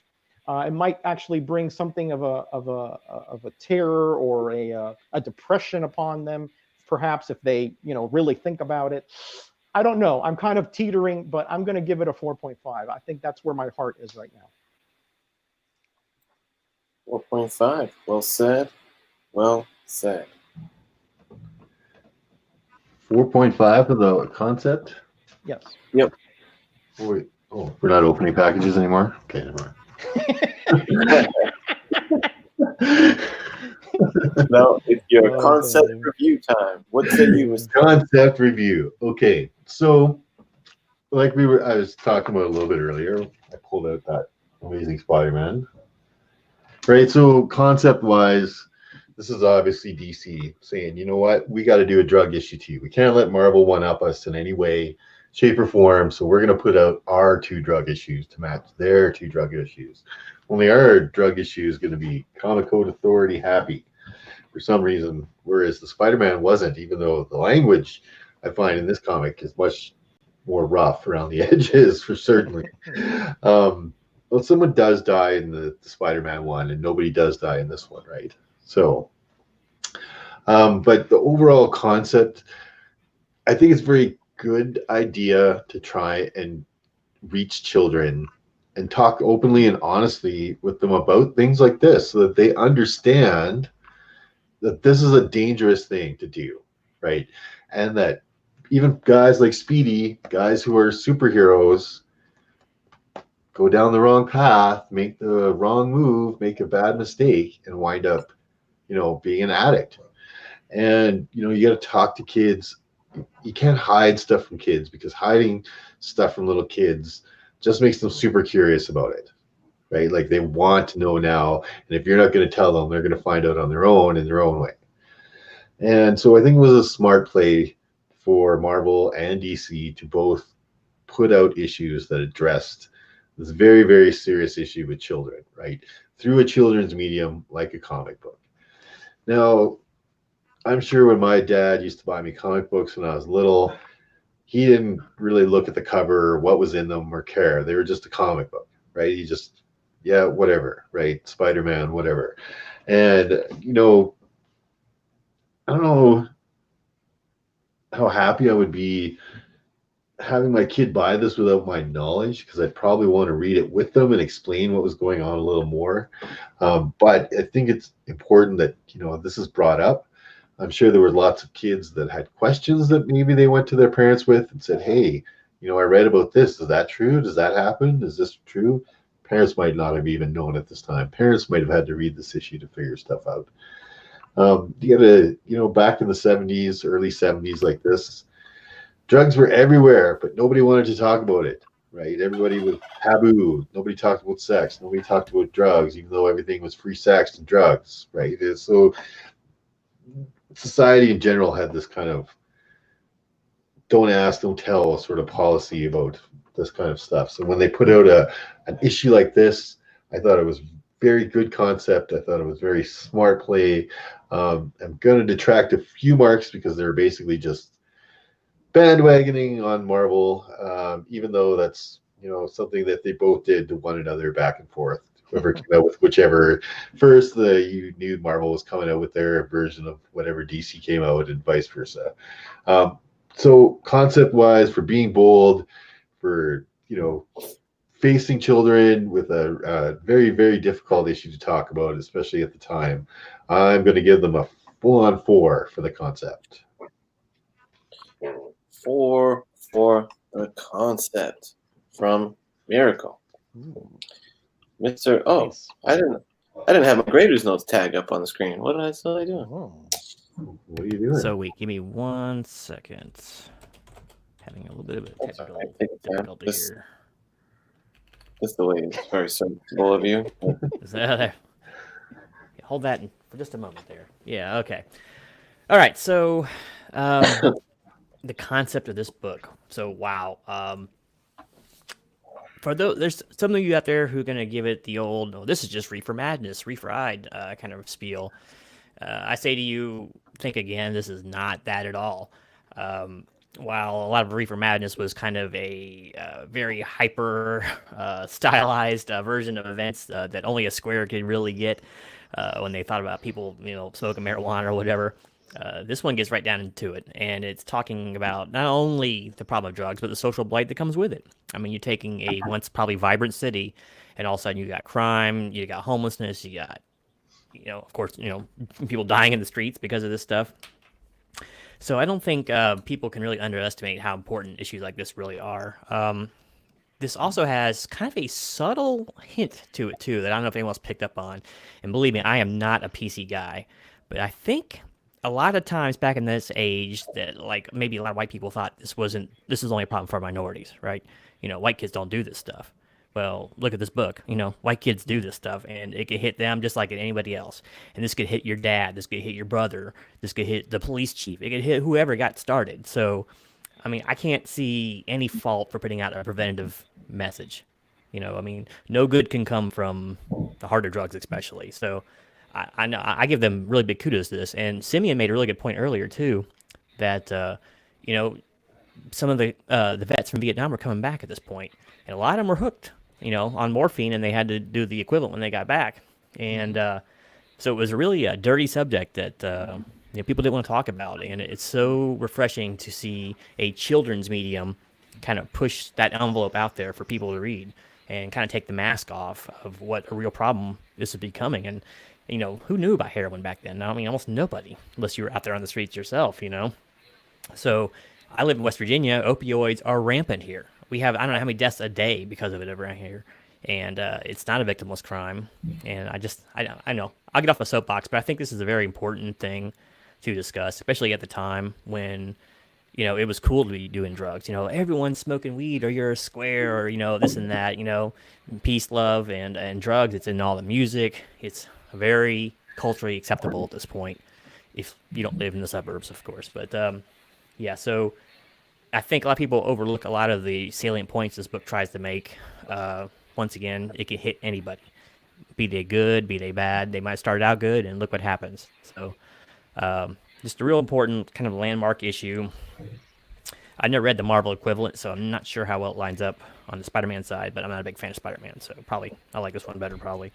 So I'm gonna have to go full on 5 on this one. This book is, this concept is just so necessary, and while it probably get laughed at today because people are so jaded and full of themselves, they've never had to deal with a room full of people recovering from this sort of thing, and they never had to deal with the bums sleeping on their doorstep with arms full of needles, needle holes and stuff, and people trying to get inventive of where they shoot their drugs into because their veins are all collapsed. I mean, this is the after effects of these hard drugs. And just because you see a celebrity do it doesn't mean that it's something you need to be getting into. They have all the money in the world to try to help themselves through it, and not everyone has that kind of support system. So anyway, soapbox is done. This is the 5 concept for me. It's not just an anti-drug message. It's a wake-up call for everyone out there who thinks they are immune to this sort of problem. So yep, 5 for me. Well said, buddy.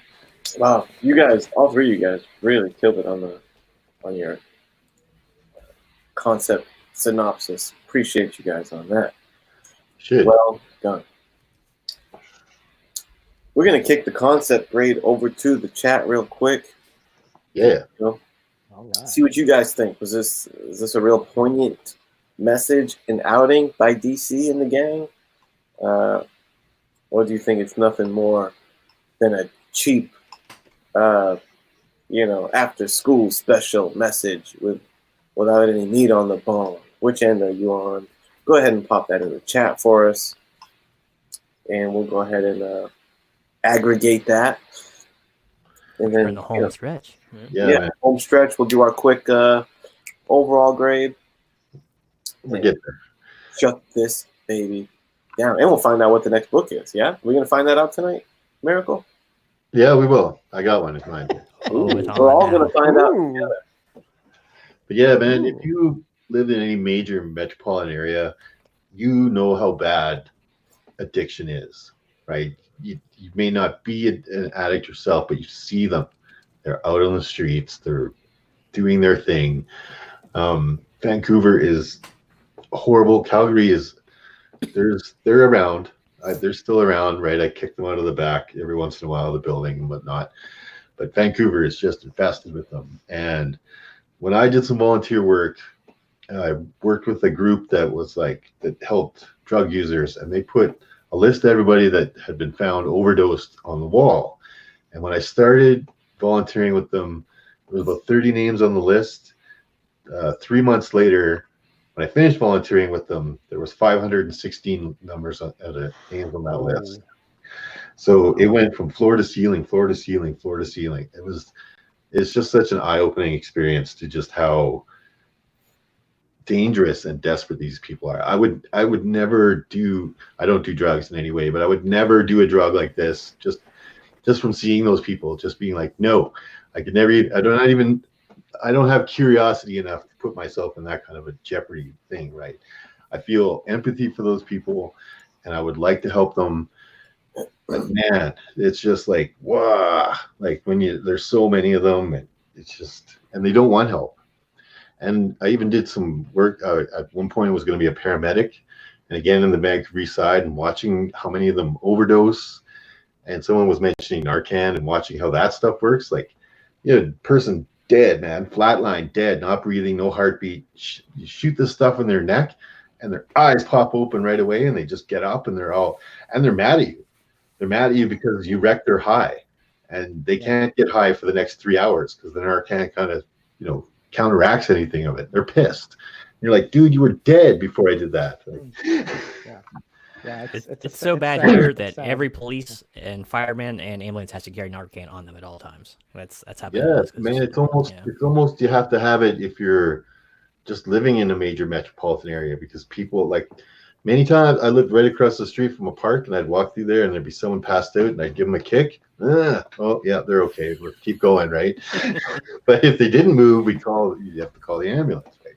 Yeah, people they lose their sense of, they lose who they are with this. It's almost like a Jekyll and Hyde type thing. I know guys that were top shelf guys and all that, and once you get caught in this vicious cycle of especially opiate, because it's not all mental. There is. Oh, That's what makes it the gnarliest It's a physical, thing, yeah, is physical the withdrawal. physical withdrawal. And again, I'm a recovery guy. It was this kind of shit. I never messed with the pokes. But don't mistake that it's easy to slip into, because your little pills, your little painkiller pills that your doctor will prescribe you, it's the same thing, brother. It's opiate. It's dope. Yeah. Synthetic dope, and that's how so many people just snowball into it. Because if you can't get your prescription, guess what? If you got to go to work the next day, are you going to call out dope sick? Do you dare? And guess what? 24 hours probably ain't going to do it. So you have a decision to make, and it's a vicious fucking cycle. That makes a lot of sense, Kenny. Yeah, it's like it's not just a problem on the streets, right? It's it's everywhere. It's everywhere. Comic addiction is a lot safer. Yes. So No cheaper, and more, but safer. and more rewarding. So let's stick to that it's one. a little bit cheaper. Not by Just much. a tad, But at least you can sell them at Yes. some point. If you can't sell the previous high, You can sell your All right. comics for drugs. Well, We'll sell your comics for don't give drugs. anybody any ideas down there, Dave. No, don't do that. I'm just All right, telling let's you get what into will it. happen. Let's get into it, Kenny. Before right. we start getting all kinds of dirty looks from the chat here. Yeah. Bub's Comics 2. I think I know Bub, and I know why he gave this a 2. Joe Bag of Sevens 4.5. Sorry, what was Really- Bub's grade again? I'm sorry. 2. A 2. Dos. Dos. Duo. Yeah. Joe Bag of Sevens, 4.5. Simeon, 2.5. Taki, 5. Russ, 4.5. Coffee Breath, 4.4. Sorry, Coffee Breath, 4, not 4 point anything. Steve Whiting, 4.5. Hey, Mr. Darrell. Ben Copton, 5 for sure. Grayman, 4.5. Werewolf, hey, Werewolf, 4. Hero and the Kid, I like that name, 4. And Man Cave, if the story was put out now, it wouldn't grade it high. 4.5.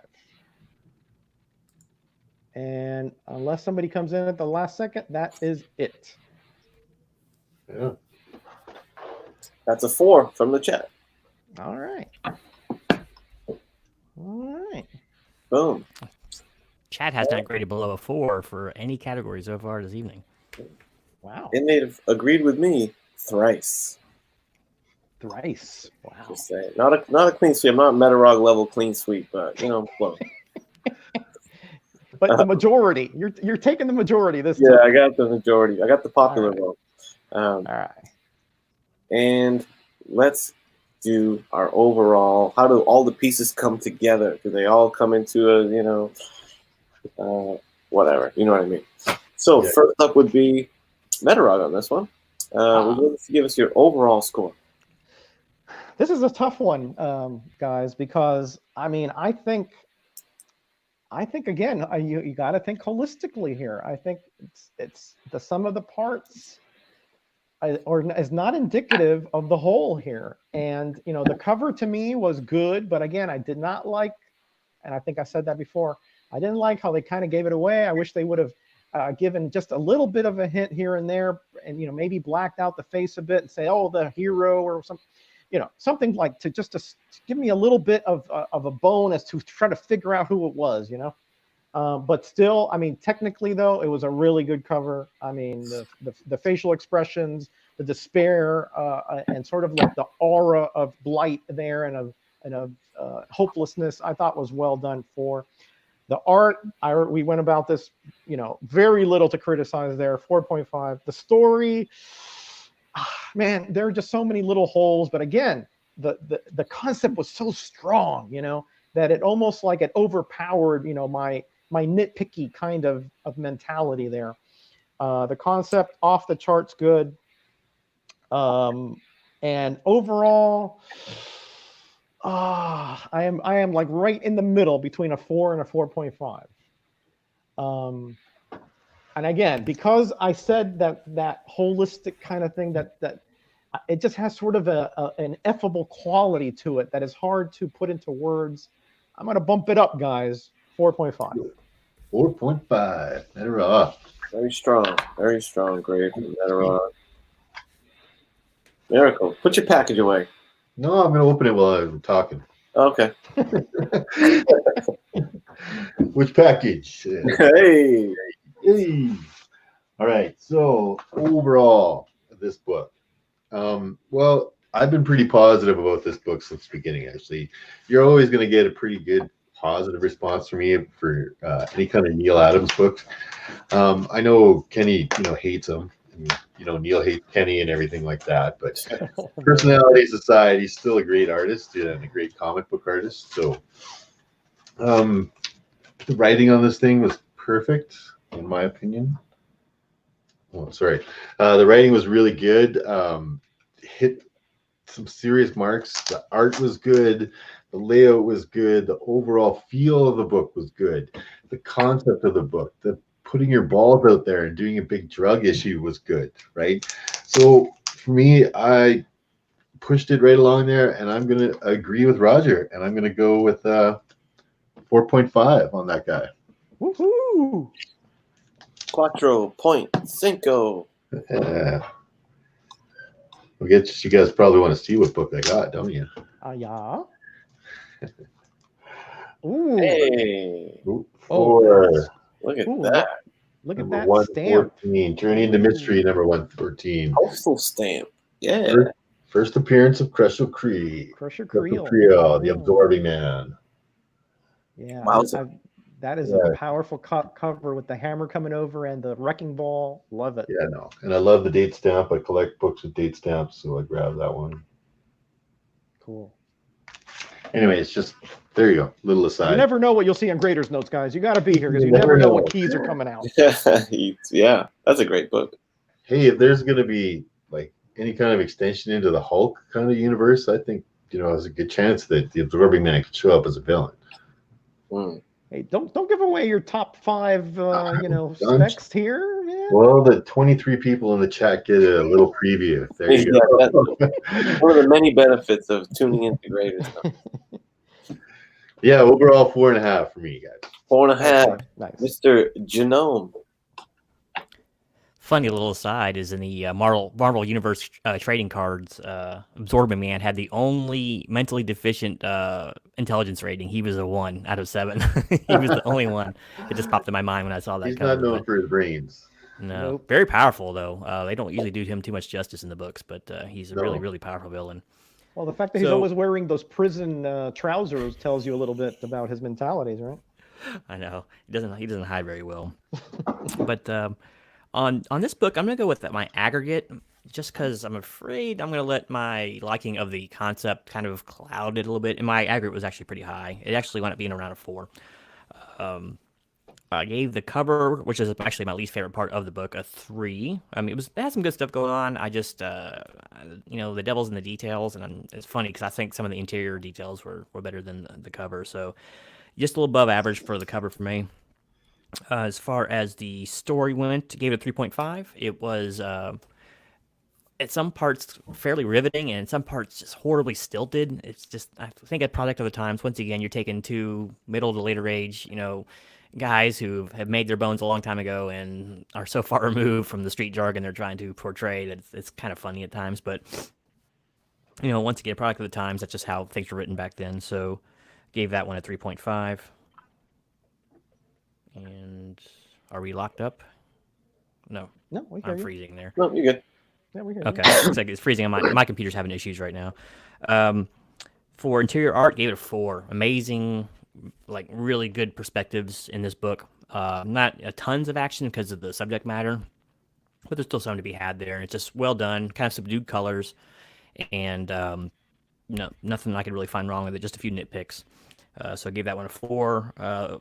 Concept blew it out of the park for me. I just gave it a 5. Not only did I think that I think the message was good. I think it had a little bit of shock value, which was also usually welcome and good. And you got to remember, this is mostly a medium people thought of for children back then, so it was kind of daring on their part. I know Marvel did it already too, but I mean, so it was kind of a little bit of one-upmanship there. But it was just they didn't have to do it at the time, unless they have some prompting from the U.S. government. Maybe they did. I don't know. But anyway, I gave that a 5. So the overall wound up being a 4. Very, very surprising issue. I never read it before this, and I was pretty impressed because it could have come off a lot cheesier than it did. But they really gave it a serious tone in there, and it wasn't just focused. Actually, barely focused on Speedy at all. It was just the fact that this is a problem for just about everybody now. All the bad guys, other than the dealers. Were they really bad, or were they were needing to fix so bad? They were showing a couple scenes where the guys were just shaking themselves to pieces, waiting for their next fix, and so that's why they're out like hunting people with the crossbows at Speed, sold for his smack or whatever. I guess he wasn't on his knees yet, but yeah. So just I don't know, cool book. It didn't come off nearly as cheesy as it could have, especially given the time frame that it came out, and just well worth a read. And I'd say it's still pretty relevant. So yeah. Give it a 4 overall. Great book. Nice. There you have it.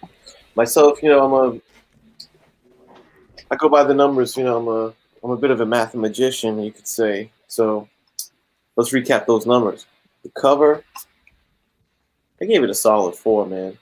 Striking, jarring, putting it right out there on Front Street. His ward is a junkie. Great dialogue on the cover. None of us mentioned that great exclamation. My ward, Speedy, is a junkie. He's one for the ages. I gave that a 4. The interior art is Neil Adams just doing the damn thing as he does. Just some top tier Adams art. And you were right, Gino. And that is basically a perfect comic book panel. That one right there. Yeah. Spot on. Dynamic, dramatic. The color palette is awesome. You can tell it's a dark room. the positioning of both those guys. Just damn, that's really good artwork. Yeah. 4.5. The writing, I thought they did a pretty good job. I haven't read the Spidey one, but I wouldn't be surprised if this one was better. I think Spidey is a bit, dare I say, like milk toast when it comes to these kind of issues. He's the wisecracking. I don't really want. I'll reserve judgment until I read it, but something tells me that these two characters are probably better equipped to tell that story through than old Spidey, and I think they did a good job with it. I think they basically pulled it off, so I gave it a 4. The concept, I dig it. The more I heard you guys with those great thoughts on the concept and how how Unruly said earlier in the chat is like, yeah, if even one kid read this and got freaked out about drugs and stuff, it just gave him a bad taste in their mouth. This isn't, I don't think an adult person who has straight dope being offered to them is someone who just read this book. But if this stuck with a kid of like, man, I remember that issue really creeped me out, and it led him astray, then this thing deserves super high marks. Most comics don't have that kind of an effect.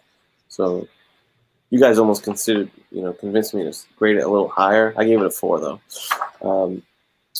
So with all that being said, all those numbers rounded out to a 4, and I think because you guys had that resounding concept input, I'm going to round up to 4.5 for my overall grade of this. I think it's a tremendous issue. Artwork, story. I was pretty riveted throughout the whole thing. I really want to read the second issue, so that's a good sign that I'm probably going to read it tonight. So most issues that we've done on Graders Notes, I haven't jumped to read the next one, but this one I think I will, just to see how it all plays out with our old pal Speedy. Nice. Nice. Is that 3, 4.5 now? Yeah. Yep, 3, 4.5, and a 4. So it's probably one of our highest ratings ever. I have to go look at the historical notes. Yeah, But that's up there. I enjoyed this issue a lot. It was a great pick. Yeah. Yeah. And Genome, you usually do the overall grade yourself through aggregating the chat scores. What did the chat overall come to? It looks like it's going to be a 4. We had a 4, 4.5, 4, and a 4. So I'm sure it's going to round down to a 4. Yeah. So it looks like a 4 for the chat. Well received. I got one. You got one. I got one. I got the most important one, damn it. Math, give me the Genome win. takes those little victories, I think it's the only one I won all night. Yep. That was the only one I got right. All right. Well, Thank that you, is the Newton. most important one. Yeah.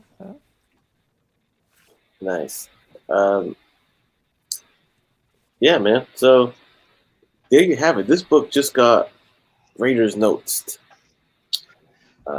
Hope you enjoyed. Now, Mr. Miracle is going to reveal to all of us, the chat and the panel, what next episode's book is going to be. Drum roll, please. Full screen. The book I picked, we're going to do another Bronze Age issue. We're going to do Endgame, Avengers number 71. Hey. Nice. I got it. Dave. You got this already. There is a True Believers reprint. Okay. Yes. So you can get it for $1. Super cheap. It's a very classic Avengers issue. Endgame is not related to the movie in any way, but it's it is a great going back Silver Age, Bronze Age, Golden Age, kind of all mixed together kind of book. So I think it's a good pick. And yeah, we'll do this guy. Nice. Can I just give a quick highlight to Dave Enrique, who's really a great chat member, man. I love the way you worded that. Marvel version is like your parents warning you about drugs, and DC's was like your older brother warning you about drugs. Very good. Yeah. Yeah. Well done. Well, Hit it right on the head. Yep. yeah, good job with that. Yep. I totally agree. Yep. Great choice there, Dave. I'm not going to say anything, but I've had that issue for a long time. Let's just put it that way. That'll be a first-time read for me, so I'm very excited for that. I as well. Very nice. And Dave, you're on mute. I don't know if you know that. I do now. Thanks. What, did you fart real quick? Is that why you muted? No, that was earlier. Oh, Hey, it's not smell-o-vision. Don't worry about it. Yeah, no, it's a great book. There's like all kinds of crazy stuff that goes on in this. And there is a reprint for that one, if I'm not mistaken. Yeah, there is a True Believers reprint for $1. Nice. Right, so you can, anybody in the chat that wants to join us, it's only $1 at your LCS. I'm sure they still have a few. Graders Notes guys, it's not going to cost much. Right? Yeah, I like this little trend of maybe having us look at some of these recently reprinted books. Yeah, it's a smart play to like Kind of fun. Yep. Yeah, get some comic history under your belt, right? cool. my next one will have many reprints. Let's just put it that way. Oh, I'm curious. the plot thickens. Dun But you'll have to wait 2 weeks for that one, guys. dun dun. All right, guys. Why don't we go around for any closing thoughts? Gino, what's going on over in Gino Presents land? Everyone here, I'm sure, is subscribed to our good pal Gino. If you're not, you need to get your act together and do it. What's on the docket over on your channel? Well, in lieu of subscriptions, I do take cash donations as well. But Cash. Wow. Ooh. some interesting things going on channel, but it's more of the same technically in a way. As far as reviews, I've been doing. I recently did 300 subs and my appreciation video. Thanks everybody out there who was in the chat. That's one of my subscribers. Really appreciate it. Let me make this sub over here to read more comics. I just noticed him. So in doing so, thank you very much. In doing so, I kind of reached out to some of my most frequent people who comment and asked them to give me an idea for video. So I've been trying to knock those out. And some people want music reviews. Some people wanted stories out of me. Whoever wants to hear me more talk, I have no idea. But and then so I got a few more reviews to do. Yours is up next, Roger. This came in. Right. Watched it last night with the wife. Hadn't seen it in ages. So Oh, I just got to pull. Yeah, I got to pull a lot of clips and stuff. So it's going to be a couple days yet, but so that'll be coming up on the horizon. So just more review stuff, a lot more once a week at least. Music reviews coming up. I need to do my comic book cover of the week. I haven't done it yet this week. I got kind of sidetracked with other things. And just lots of little stuff like that. Some more live stream things in the works. Still working out the details on those. As far as interviews, I do have, I guess, 2 exciting announcements. John Beatty has confirmed finally that he is ready to Yay. go. His studio's all set up. I saw it earlier today. It looks good. So it may be this weekend. It just depends if we can find a time that lines up. I had a weird work week this week, so the schedule didn't line up too well. So that is coming up. So Pro Inker of Mike Zeck and John Beatty fame will be on the channel here for too long. Nice. And Saturday, I don't know if it'll be posted Saturday, but I have another interview with one of the all-stars of the comics book community here on YouTube, and that's none other than Mr. Matt Gonzalez will be my guest on my next interview. So for those wanting to know about The Boy Who Had 7, this will be your chance. So Nice. that's basically it, though. So, interviews and reviews, that's what it's all about, baby. So come to my channel if you want to see that. That sounds awesome. Serviceable. Yep. That was a great game you had against Beatty, and then a really bad game you had against Beatty. Oh, man, I had it. That was awful. That was a game of... I was yelling at you. Do not move that rook there. Yeah, we're gonna actually. John and I have been talking about doing a live chess stream together. So Oh, if I'd you want love to to see that. I'd love to me see that. face off with a Comics Pro, I'd love that to might see be that. in the future. So, Oh wow. and if you and by the way, I said sorry. If you haven't gone over, John Beatty has his own YouTube page. It's like got 270 subs. Go over and give it a sub, and he does live inking sessions quite a bit now, and I find it fascinating to watch. So if you ever want to have any interest in that, go check out his channel. By the way. Yeah, Kenny, you'd love that, man. He did a Spider-Man. Oh, man, it was so beautiful. Oh, No, that sounds So he cool. traces. You'll have to throw me. Maybe you can pop that link into the private chat or something, Gino, so I can All right, I'll see. get caught up on that. Mr. Miracle, Yo. what's cracking? Mr. Miracle, aka number you made the top 10 list on 84's channels of the year. I don't know if you're aware of this. Oh, I did. I was not aware. You might want to, go back and watch. I did maybe in hindsight, a reckless decision to rank the members of the community, but I meant well. All right. Well, you did say in no particular order. No, you did. You did actually put it in a particular order. No, there was an order. You were 10th best, Miracle. Yeah. I was 10. You made the list. Hey, that's pretty rare air you were on. Don't You complain. made it. It was. I made it. I'm on. Okay, I'm good. You just got Which one? go see it. I said nice things about it. Okay, I know you. What's going on your channel, sir?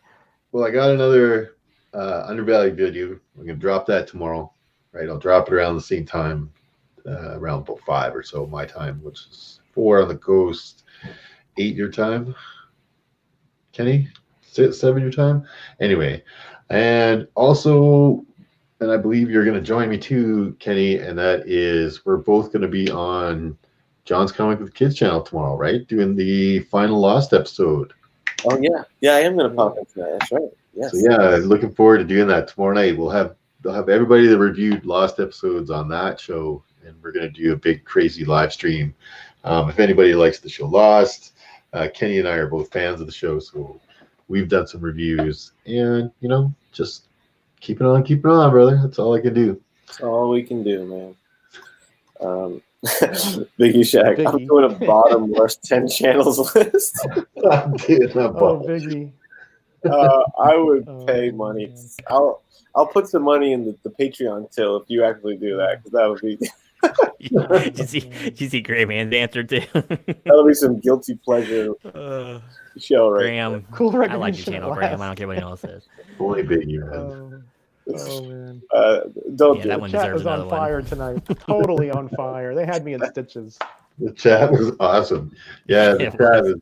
I was reading the chat. It was being Yeah. distracted pretty good. Yeah, this is this show brings out really one of the best chats that I ever have on my stream. So you guys are awesome. The mighty Metarog. Oh, Can you Yes. yes, I know please. you have your contest roundup coming up each Yeah. week. Do you have your next travel into the obscure and lesser known? Do you have the topic picked out for your next edition, or are you still freestyle? I'm still working on it. I usually come up with that during the weekend before, Okay. when I go Yeah. into the I comic was hoping room. for a little sample, but it's okay.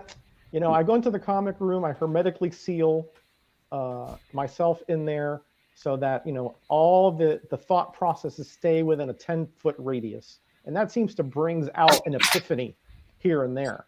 So that will be happening on Tuesday. Don't you worry.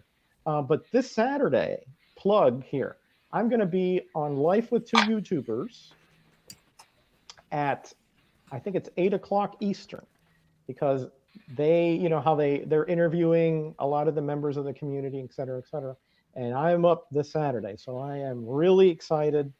Half-hour show, so you're in and out. I got a few quick things to share. You're not going to hear me pontificate, like I usually do at some points in my videos. So it'll be quick, guys. It just won't be me. And I'm going to have, and of course, a support video also out on Saturday. A twofer. Twofer. A twofer. Say. It's a very Canadian thing to say. Okay. Twofer, eh? Twofer, eh? Oh, I mean, I don't know. You need to talk like a real Canadian, like more you work on the boat, the more you're two, right? Right? I see Yeah. it. Jesus, Yeah, that's Joseph and Mary, who do you think's got to go on this channel and do reviews like this, huh? If you don't do it, then I's got to do it. Me's got to do it. That's what happened. it sounds like Jar Jar Binks. It's like you're gargling with maple syrup. Yeah. mhm. Yeah, Banks, you don't work on the tour, that's for sure. He's from Oh, Ottawa. man. Come on now. That's my newbie accent. Gold points for Unruly Simeon, who's going to be doing a 10 channels that make him want to shoot smack list. Very- Wow. Yeah, I don't know if I want to be on it or don't want to be on it. I'm not sure exactly how to take that. As for myself, yes, I do plan to do I think there's gonna be lots of people popping into the John show, so I want to at least hop in, do my cameo appearance, drop my opinion on the how Lost ended. I'll leave it to you. You'll have to find out which camp I'm in. If I'm pro or anti. That's a very divisive ending to the show, which is probably why you want us all to get together. Yes. It's one of those ones Watching. that splits the audience, man. Either you like the ending or you didn't. Yep. There's no gray area there. You either in one Yeah. camp or the other. So you have to tune in to find out. It sucked. Also, I'm sure me and Biggie Shack will be getting together at some point. I'm not sure I can. I'm one of those guys that I'm pretty impatient. It's 10 o'clock. I might be. Don't be surprised if right when the stream ends, a new one doesn't just pop up, so I can get this out of my system, so I can sleep peacefully. Because this thing's gonna stone cold. It's gonna be calling me all night. So I don't know. We'll see how much self-restraint I can exercise with that. And that's it. So, with all that being said, thank you so much for joining the Graders Notes program. I don't know is Steve in the chat? He was. Rayman said open it Was now. earlier. I don't want to, let's end this here. I'll determine if I'm gonna pop it up later. Thank you, everybody. Have a good night. It's my next five. Hey, good night, everyone. Good night. Thanks for tuning in. Service. Oh, yeah.